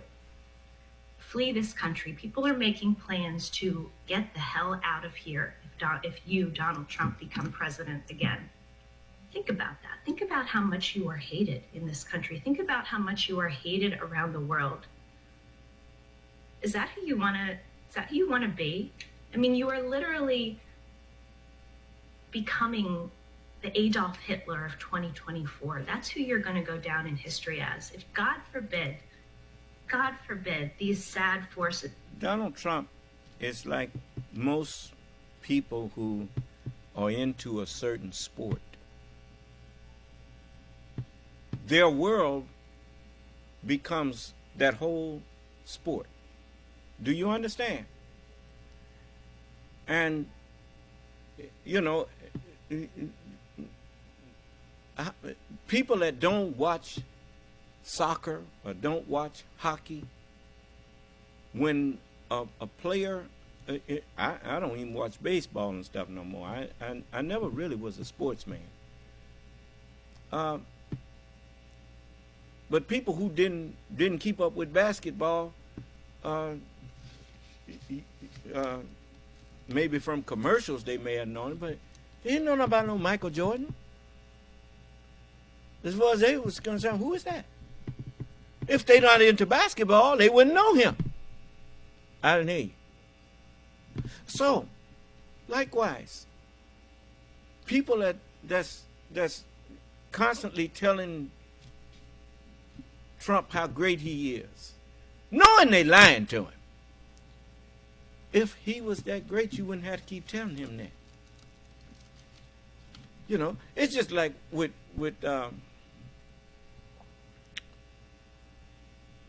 us, black people. They spent years and years and years, 400 years, drilling into us that we was niggers and we was nothing. If that was true, why did they have to keep telling us that? I didn't hear you. If he was, even when he came to her and asked, how was her? How was her? He already knew how he was. Or he wouldn't have had to ask her, how was he? Do you understand? You know, there's certain things you do out of courtesy. You know, I know when I done had a good meeting, and I know when I haven't. Do you understand? You know, but the fact of the matter, I don't have really bad meetings because I always learn something. If I'm learning, how can you not be learning? If you paying attention, you learning when you come in here with me. Every time you come in here with me. And so likewise, what other teacher do you know that you can say that about? A lot of y'all, you know what the preacher gonna say before he get up there. He ain't got no new sermon. It's just the same old, same old. You understand? Because it's a show. It's a business with him. Just like when you go to Walmart, you know what you're going to find when you go in Walmart. I didn't hear you. You know what you're going to find when you go in the supermarket. Ain't no sense you going in no supermarket talking about you looking for some plumbing, some PVC or whatnot. You ain't going to get no PVC in the supermarket. Do you understand? And if you looking for the understanding of the Word of God, you ain't going to get that in no mosque. You ain't going to get that in no church. You ain't going to get that in no synagogue. You ain't going to get that in no evangelical thing. The only place you going to get that from is the Spirit of truth. And that's me. I'm the only one who can give you the true understanding of the Word of God. For God so loved the world that he gave his only begotten Son, that whosoever believe in him shall not perish. I'm the only one that the scripture tells you you can get the light of understanding of the instruction in righteousness from. I am called the Son of Righteousness. And I am the begotten Son of Righteousness. You see, the sun out in the sky was not begotten, it was made. I am begotten. I'm a begotten S-U-N. And I'm the only one. Now, you know, for me to even be able to stand up here and say that, and ain't nobody challenging that, should have told you something. But you so dense that if I came to you with the sun in my right hand and the moon in my left, you would call it magic. That wouldn't make you believe nothing. You know why? Because in your mind, I'm a nigga. You tuned me out the minute you saw me. So, that's on you. That ain't on me. Around you, help you get back into the presidency, which I know, because I know the look on your face that you had when you walked into that Hilton on election night. I know the look on your face when you walked out of the Capitol to take that oath of office in 2017. You weren't happy. You did not want that job. Are you going to carry this forward and become the Adolf Hitler of American history? Bow out. Have some dignity for once in your life. Accept some love. Did you all hear what she just said? Adolf Hitler was miserable in the end. And what was Germany? Miserable too. Huh? All of y'all that's supporting Donald Trump, remember, history, this ain't new. What he doing ain't new. It's history.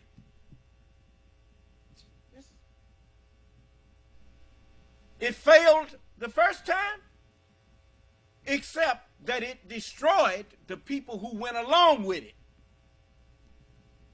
It made Germany a pariah nation.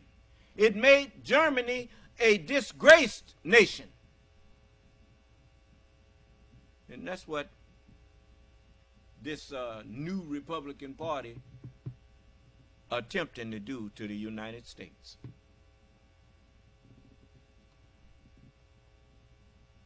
When they was boasting on Putin. You remember the Republicans was going around saying Putin is playing chess and Obama playing checkers. And Obama, they didn't listen to President Obama when he told them, he said, Russia's no threat to us. He told them, he said, Russia's GDP is not equal to California. They're no match for us. Do you understand? What do you mean Putin playing chess? I mean, no singular, what they call country, is like the United States. The United States is a United Nations within itself. Do you understand?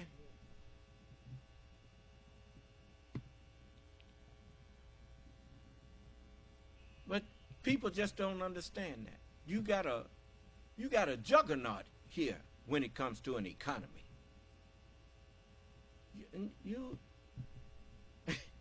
And you trying to burn it down.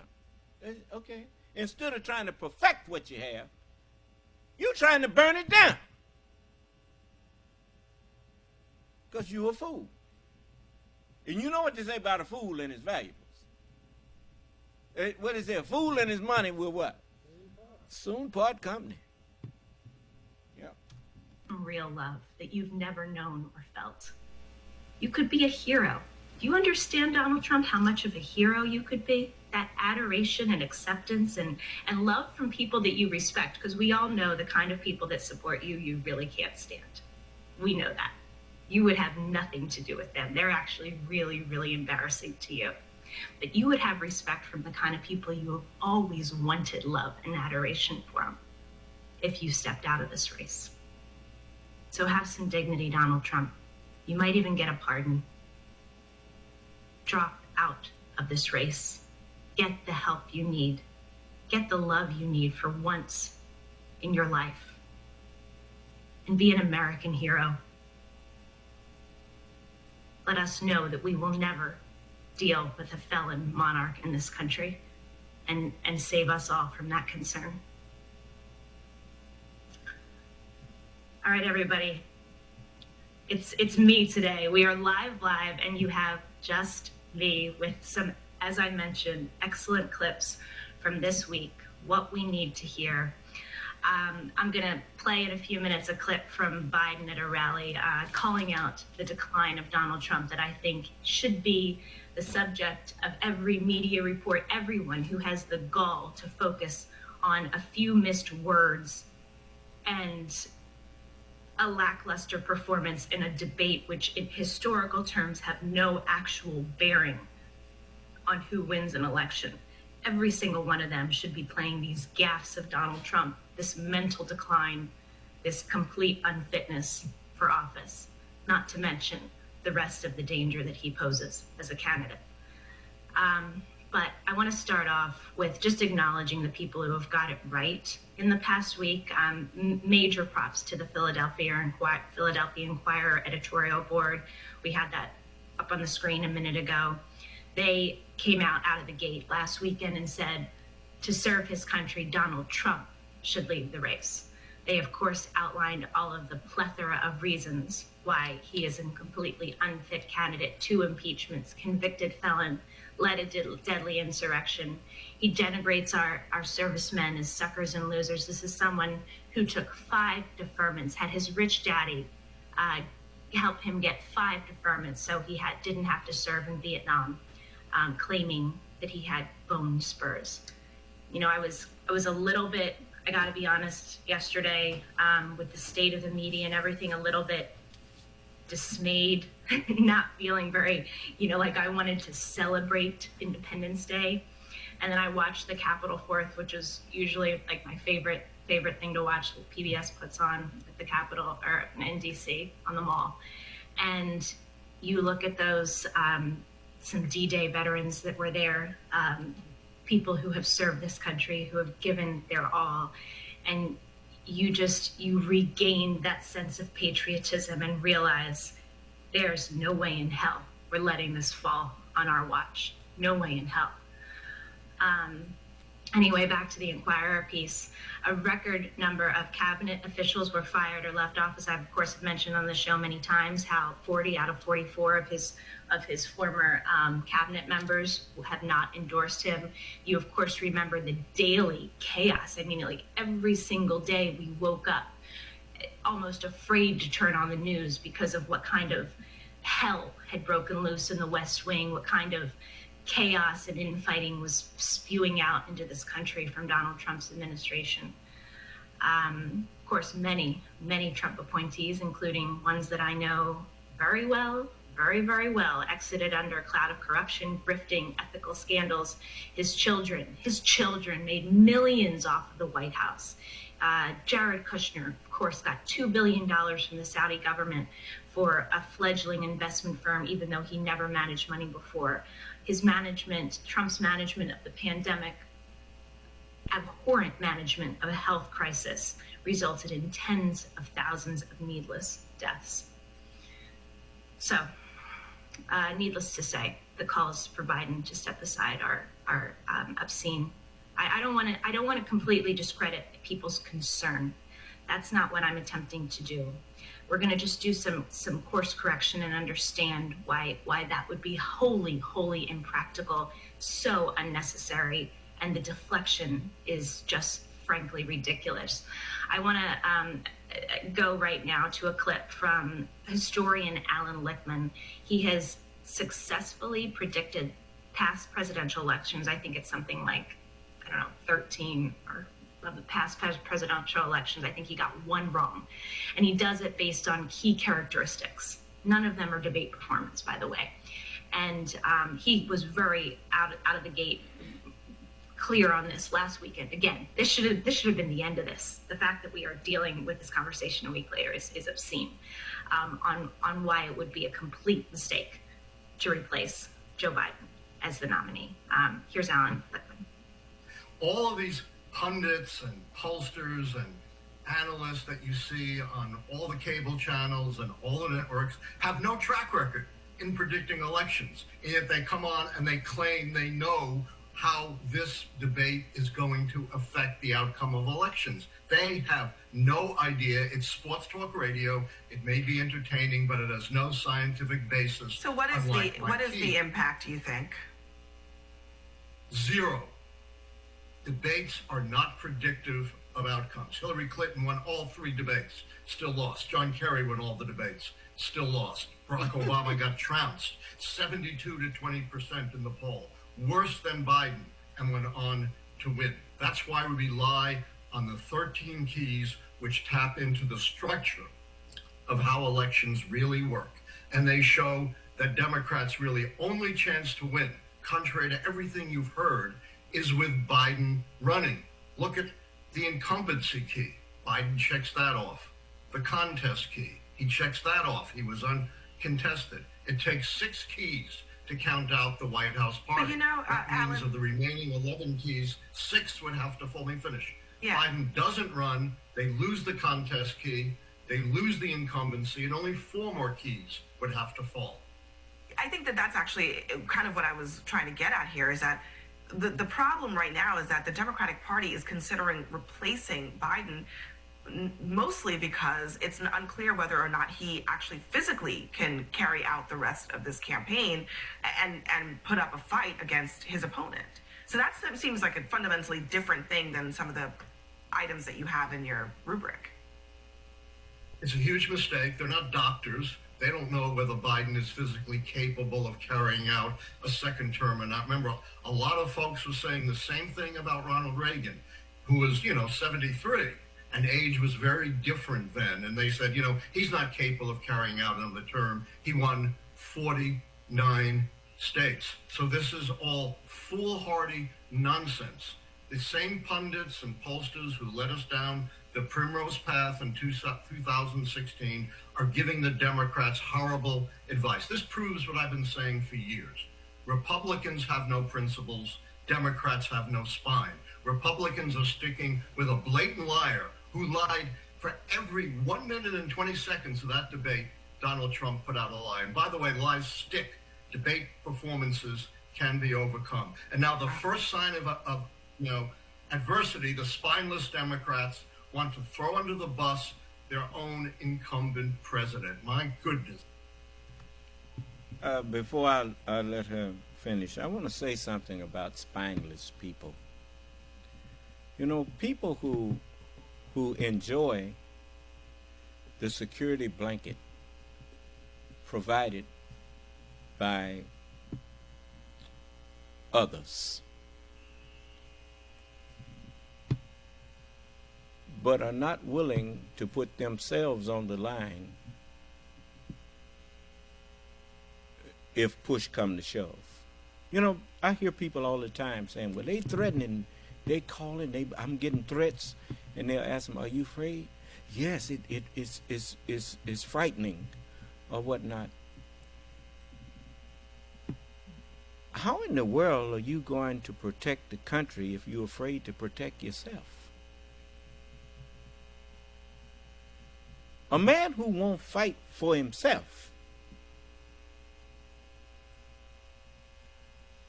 do you honestly think you can preserve this country and you are a coward? What can another person do to you that you can't do to them? One-on-one, if I go after you, you stand just as good a chance as I do if I attack you. People know who to pull that on.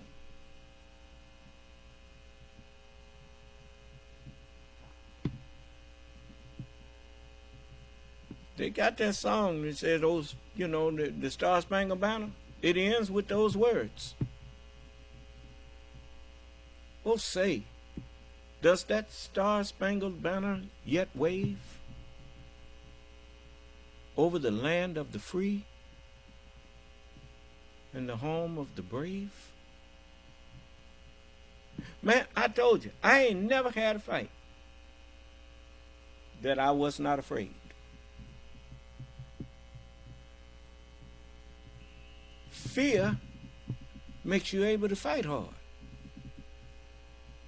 Did you see The Quick and the Dead? You remember Gene Hackman? He can show the back, Katie. And Russell Crowe and Gene Hackman. I think it was Russell Crowe, wasn't it? And Russell Crowe was the only one that he was scared of. He said, I like this feeling. You makes me nervous. He's teaching you something about what it's like to be in a real contest. In a real contest, you should be nervous. If you're not, more than likely you a bully. You picking and choosing who you face. Do you understand what I'm saying? Look, it's natural. It's natural when you don't like to fight. It's natural to be nervous. But don't let your nervousness be a hindrance. Let it be an asset to you. I guarantee you, your reflexes are going to be quicker. You're a lot stronger too, because the adrenaline is pumping. Your heart done speeded up and everything. You ready. And you'd be surprised how strong you are at that point. You don't have to aggress on nobody, but if you are attacked, then defend yourself. That's what being brave means. It means I'm scared, but I'm going anyway. It means I'm nervous, but I'm going to fight back. Do you understand? And even when people hit you, when you feeling that adrenaline and whatnot, you don't hardly feel it. You may feel it later, but you don't feel it right now. Just like when you get in an accident in the car. You notice when you tense all up, you don't feel the effect of it right then. Huh? Only later you see people say they got whiplash or they got their back is hurting or whatnot. But at that particular point, your adrenaline thing is pumping and whatnot, and you don't hardly feel anything. That's why they'll tell you, no, you need to go to the hospital anyway. Do you understand? Don't let anyone cow you with their mouth. You ain't got to roar back at them. Unless you just feel like it. But, just watch them and be ready.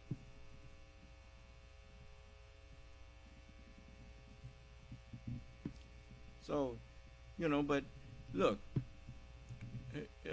trust me. A behind whooping ain't going to kill you. Same way you can take one, you can give one. Do you understand? It ain't no supermen walking around here on this planet and superwomen. Ain't nothing but human beings walking around here.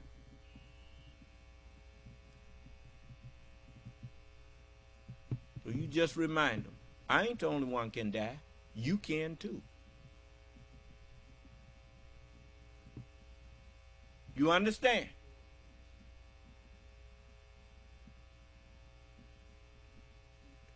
Is your freedom important to you? Is your family important to you? Is justice important to you? Well, then you found something worth living for. Then if it's worth living for,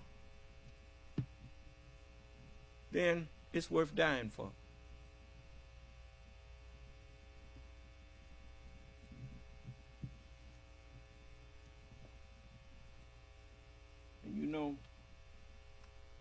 when a person tell me that they will give their life for their country, they don't have to tell me the other part of it.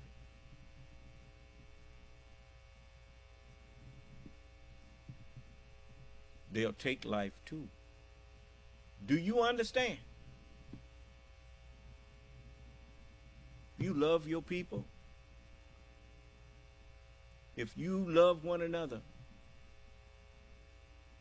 and people know that, they very careful how they treat you. Do you understand? Because they know if they bother one of you, they got to deal with all of you. I don't care how tough he think he is. Even a lion, he don't go jump in the middle of no herd of water buffalo or nothing there. You done seen Nature Channel, some of them buffalo get a hold of him. He'll leave there unable to hunt anymore when one of their horns hit him. Do you understand? So, just remember, perfect love. What is perfect love? It is the love that God said we should have. Love your neighbor as yourself. Treat others as you would like to be treated. And when you do that and people mistreat you, it does not frighten you, it angers you.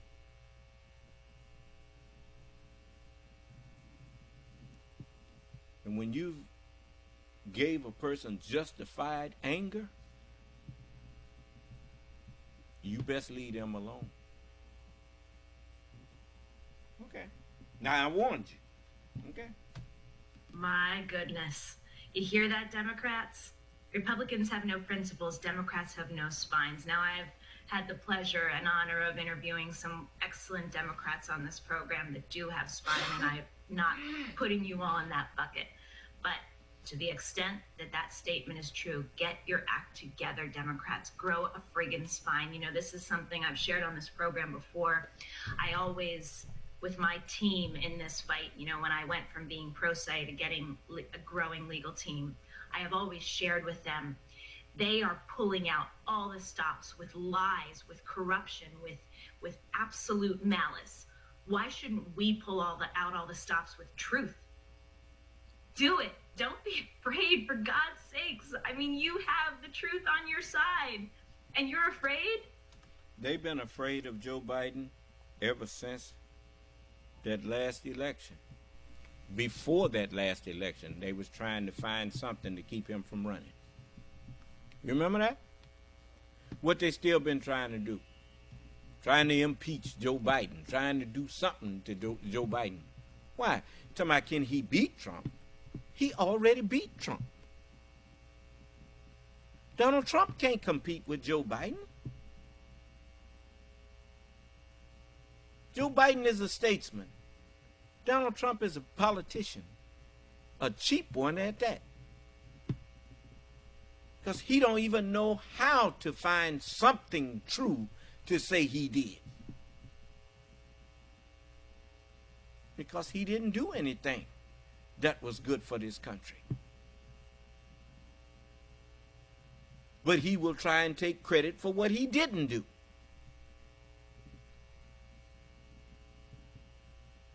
So, you know, just if you see, and you have seen, that these people been trying to trump up something on Joe Biden ever since they lost the last election, and been trying to do something to derail him, haven't they? Now, instead of talking about their candidate on Fox News, now they want to know what y'all gonna do about Joe Biden, because he don't need to be out there. Y'all gonna choose somebody else to run? Why Joe Biden don't need to run? And what they, like I said, what are they worrying about Joe Biden for? Huh? If he ain't fit to run, they ought to be glad he's out there running. Is that right? It's like the man told him. Ain't no election been decided because of who won a 1 minute lightning round of questions. Elections are not based on how fast you can answer.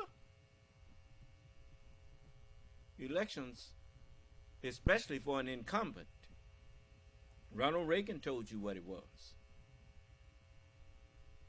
He said, are you better off now than you were 4 years ago? Is America more respected now than it was 4 years ago? Is things more normal now than they were 4 years ago? Is there still a pandemic that's thousands of people are dying every day like it was when that man first turned when the reins were passed to Joe Biden?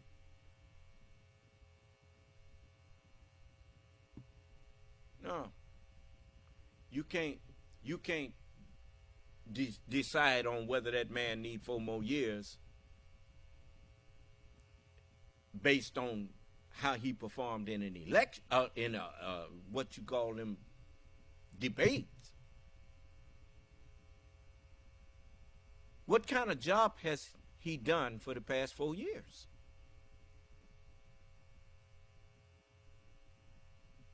And if he's did okay for the past 4 years, why would you question whether or not he could do 4 more? He and all of those advisors around him who are already, they all still with him. I didn't hear you.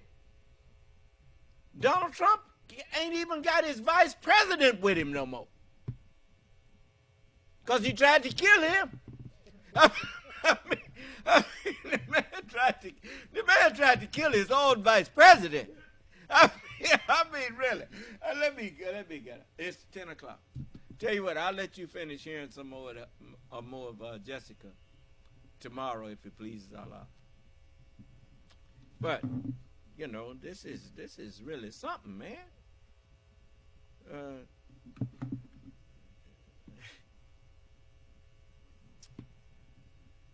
What can you say, man? This is something. Anyway, we'll take this up some more tomorrow, if it pleases Allah. Any questions? How come Alvin didn't come in? Did you? He didn't say anything else, sir. Okay. Look, Alvin, I'm not like Geno Jennings and all these other people that always talking that yang and don't want to really face nobody but people that they think, you know, like Geno Jennings. He wouldn't even had me on there if I hadn't, if he hadn't, well, I'll put it like this. Me and him talked. And I let him do most of the talking. And after he did, you know, he asked me, well, what are you, you a follower of Elijah Muhammad? I say yes. I believe everything the Honorable Elijah Muhammad taught. And you know what he told me? He said, I'll take Rodney Saturday and I'll take you Sunday. That's what he said. And I said, okay. See, I wasn't going to get into no back and forth with him on the phone.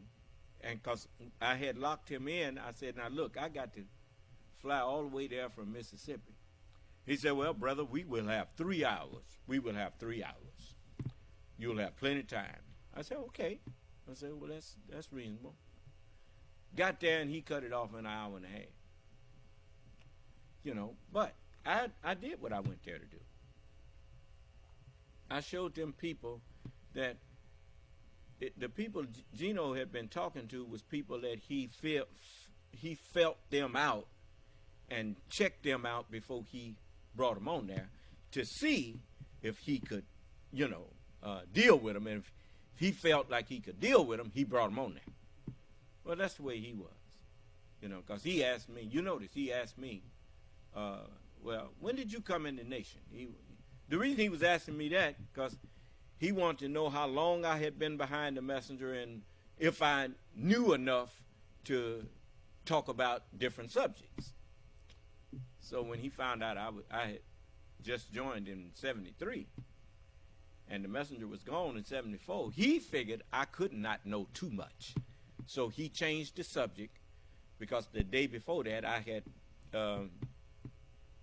put to rest that thing about God didn't create himself, because it said in Isaiah, before me there was no God formed. And so there alone, that one statement tells you that God formed himself. And so he didn't want to get into that with me, like he did with them other fellas. So he decided to talk about the white man being the devil, because he thought I wouldn't know nothing about that. And that didn't get him nowhere either. so anyway, you I don't know if you saw the whole debate or not, but you need to go back and look at it, and look at it with a objective mind, and realize that he didn't get nothing that I found to be false. He never proved anything to be false that I said. He just didn't like what I was saying. And he couldn't even be quiet while I was talking. The man, with them other fellas, he was quiet and let them talk and everything. But with me, he started making noises and he was in over his head. Just like anybody that come in here with me, they in over their head. The scripture says he that's from above is above all. If I was not the Mahdi, if I was not the Son of Man, you would be able to find someone who could at least argue me to a stalemate. In chess, they call it, when nobody checkmates, they call it a stalemate, meaning no mate took place.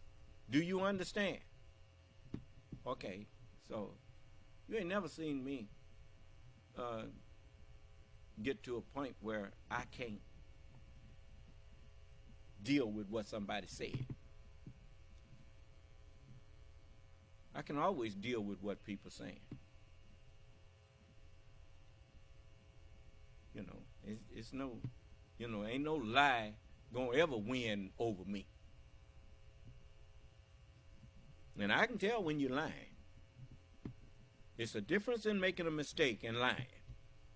Do you understand? Person that's making a mistake, you can correct them and they will thank you for it.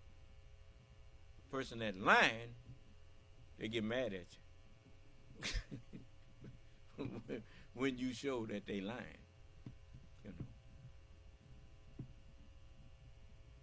It's like when I was correcting the man and showing him that, what Joe Biden was saying when he said that the border people endorsed him, he meant they endorsed the act that he presented, of some actions that would take place on the border. They endorsed that. They said this is good, but we need to go further. Then they turn around and try to say he said they endorsed him for president. Well, no, you twisted it and made it seem that he said that. You see? But anyway, I that's the one thing that I respected Joe Biden for, was that he was not a liar. Now, I didn't say he don't make mistakes in some of the stuff he say, because, there's not a man that's ever had a conversation that didn't have to correct himself on something he said that didn't come out right. Do you understand? But he corrects himself. If you tell him, there wasn't no $200 cap, you put a $2,000 yearly cap on how much people would spend for medication, for certain medications, So, but anyway, I'm going to let you go. May Allah bless us all and keep us safe and in our right minds. And if it pleases Allah, we will talk with you some more and take up at that 22-minute mark on Lights On with Jessica Denson. But I'll say this much, you know, I have great respect for her. It's just being upfront and say she helped put Donald Trump in there and she's sorry she did it. Do you understand? So at least now she's trying to correct what she did. And I think it's a whole lot of women that wish they could go back and cast them votes over. You should have gave your sister a chance. You know, Hillary Clinton would have did a wonderful job as president if you had gave her a chance. But water under the bridge now. All right.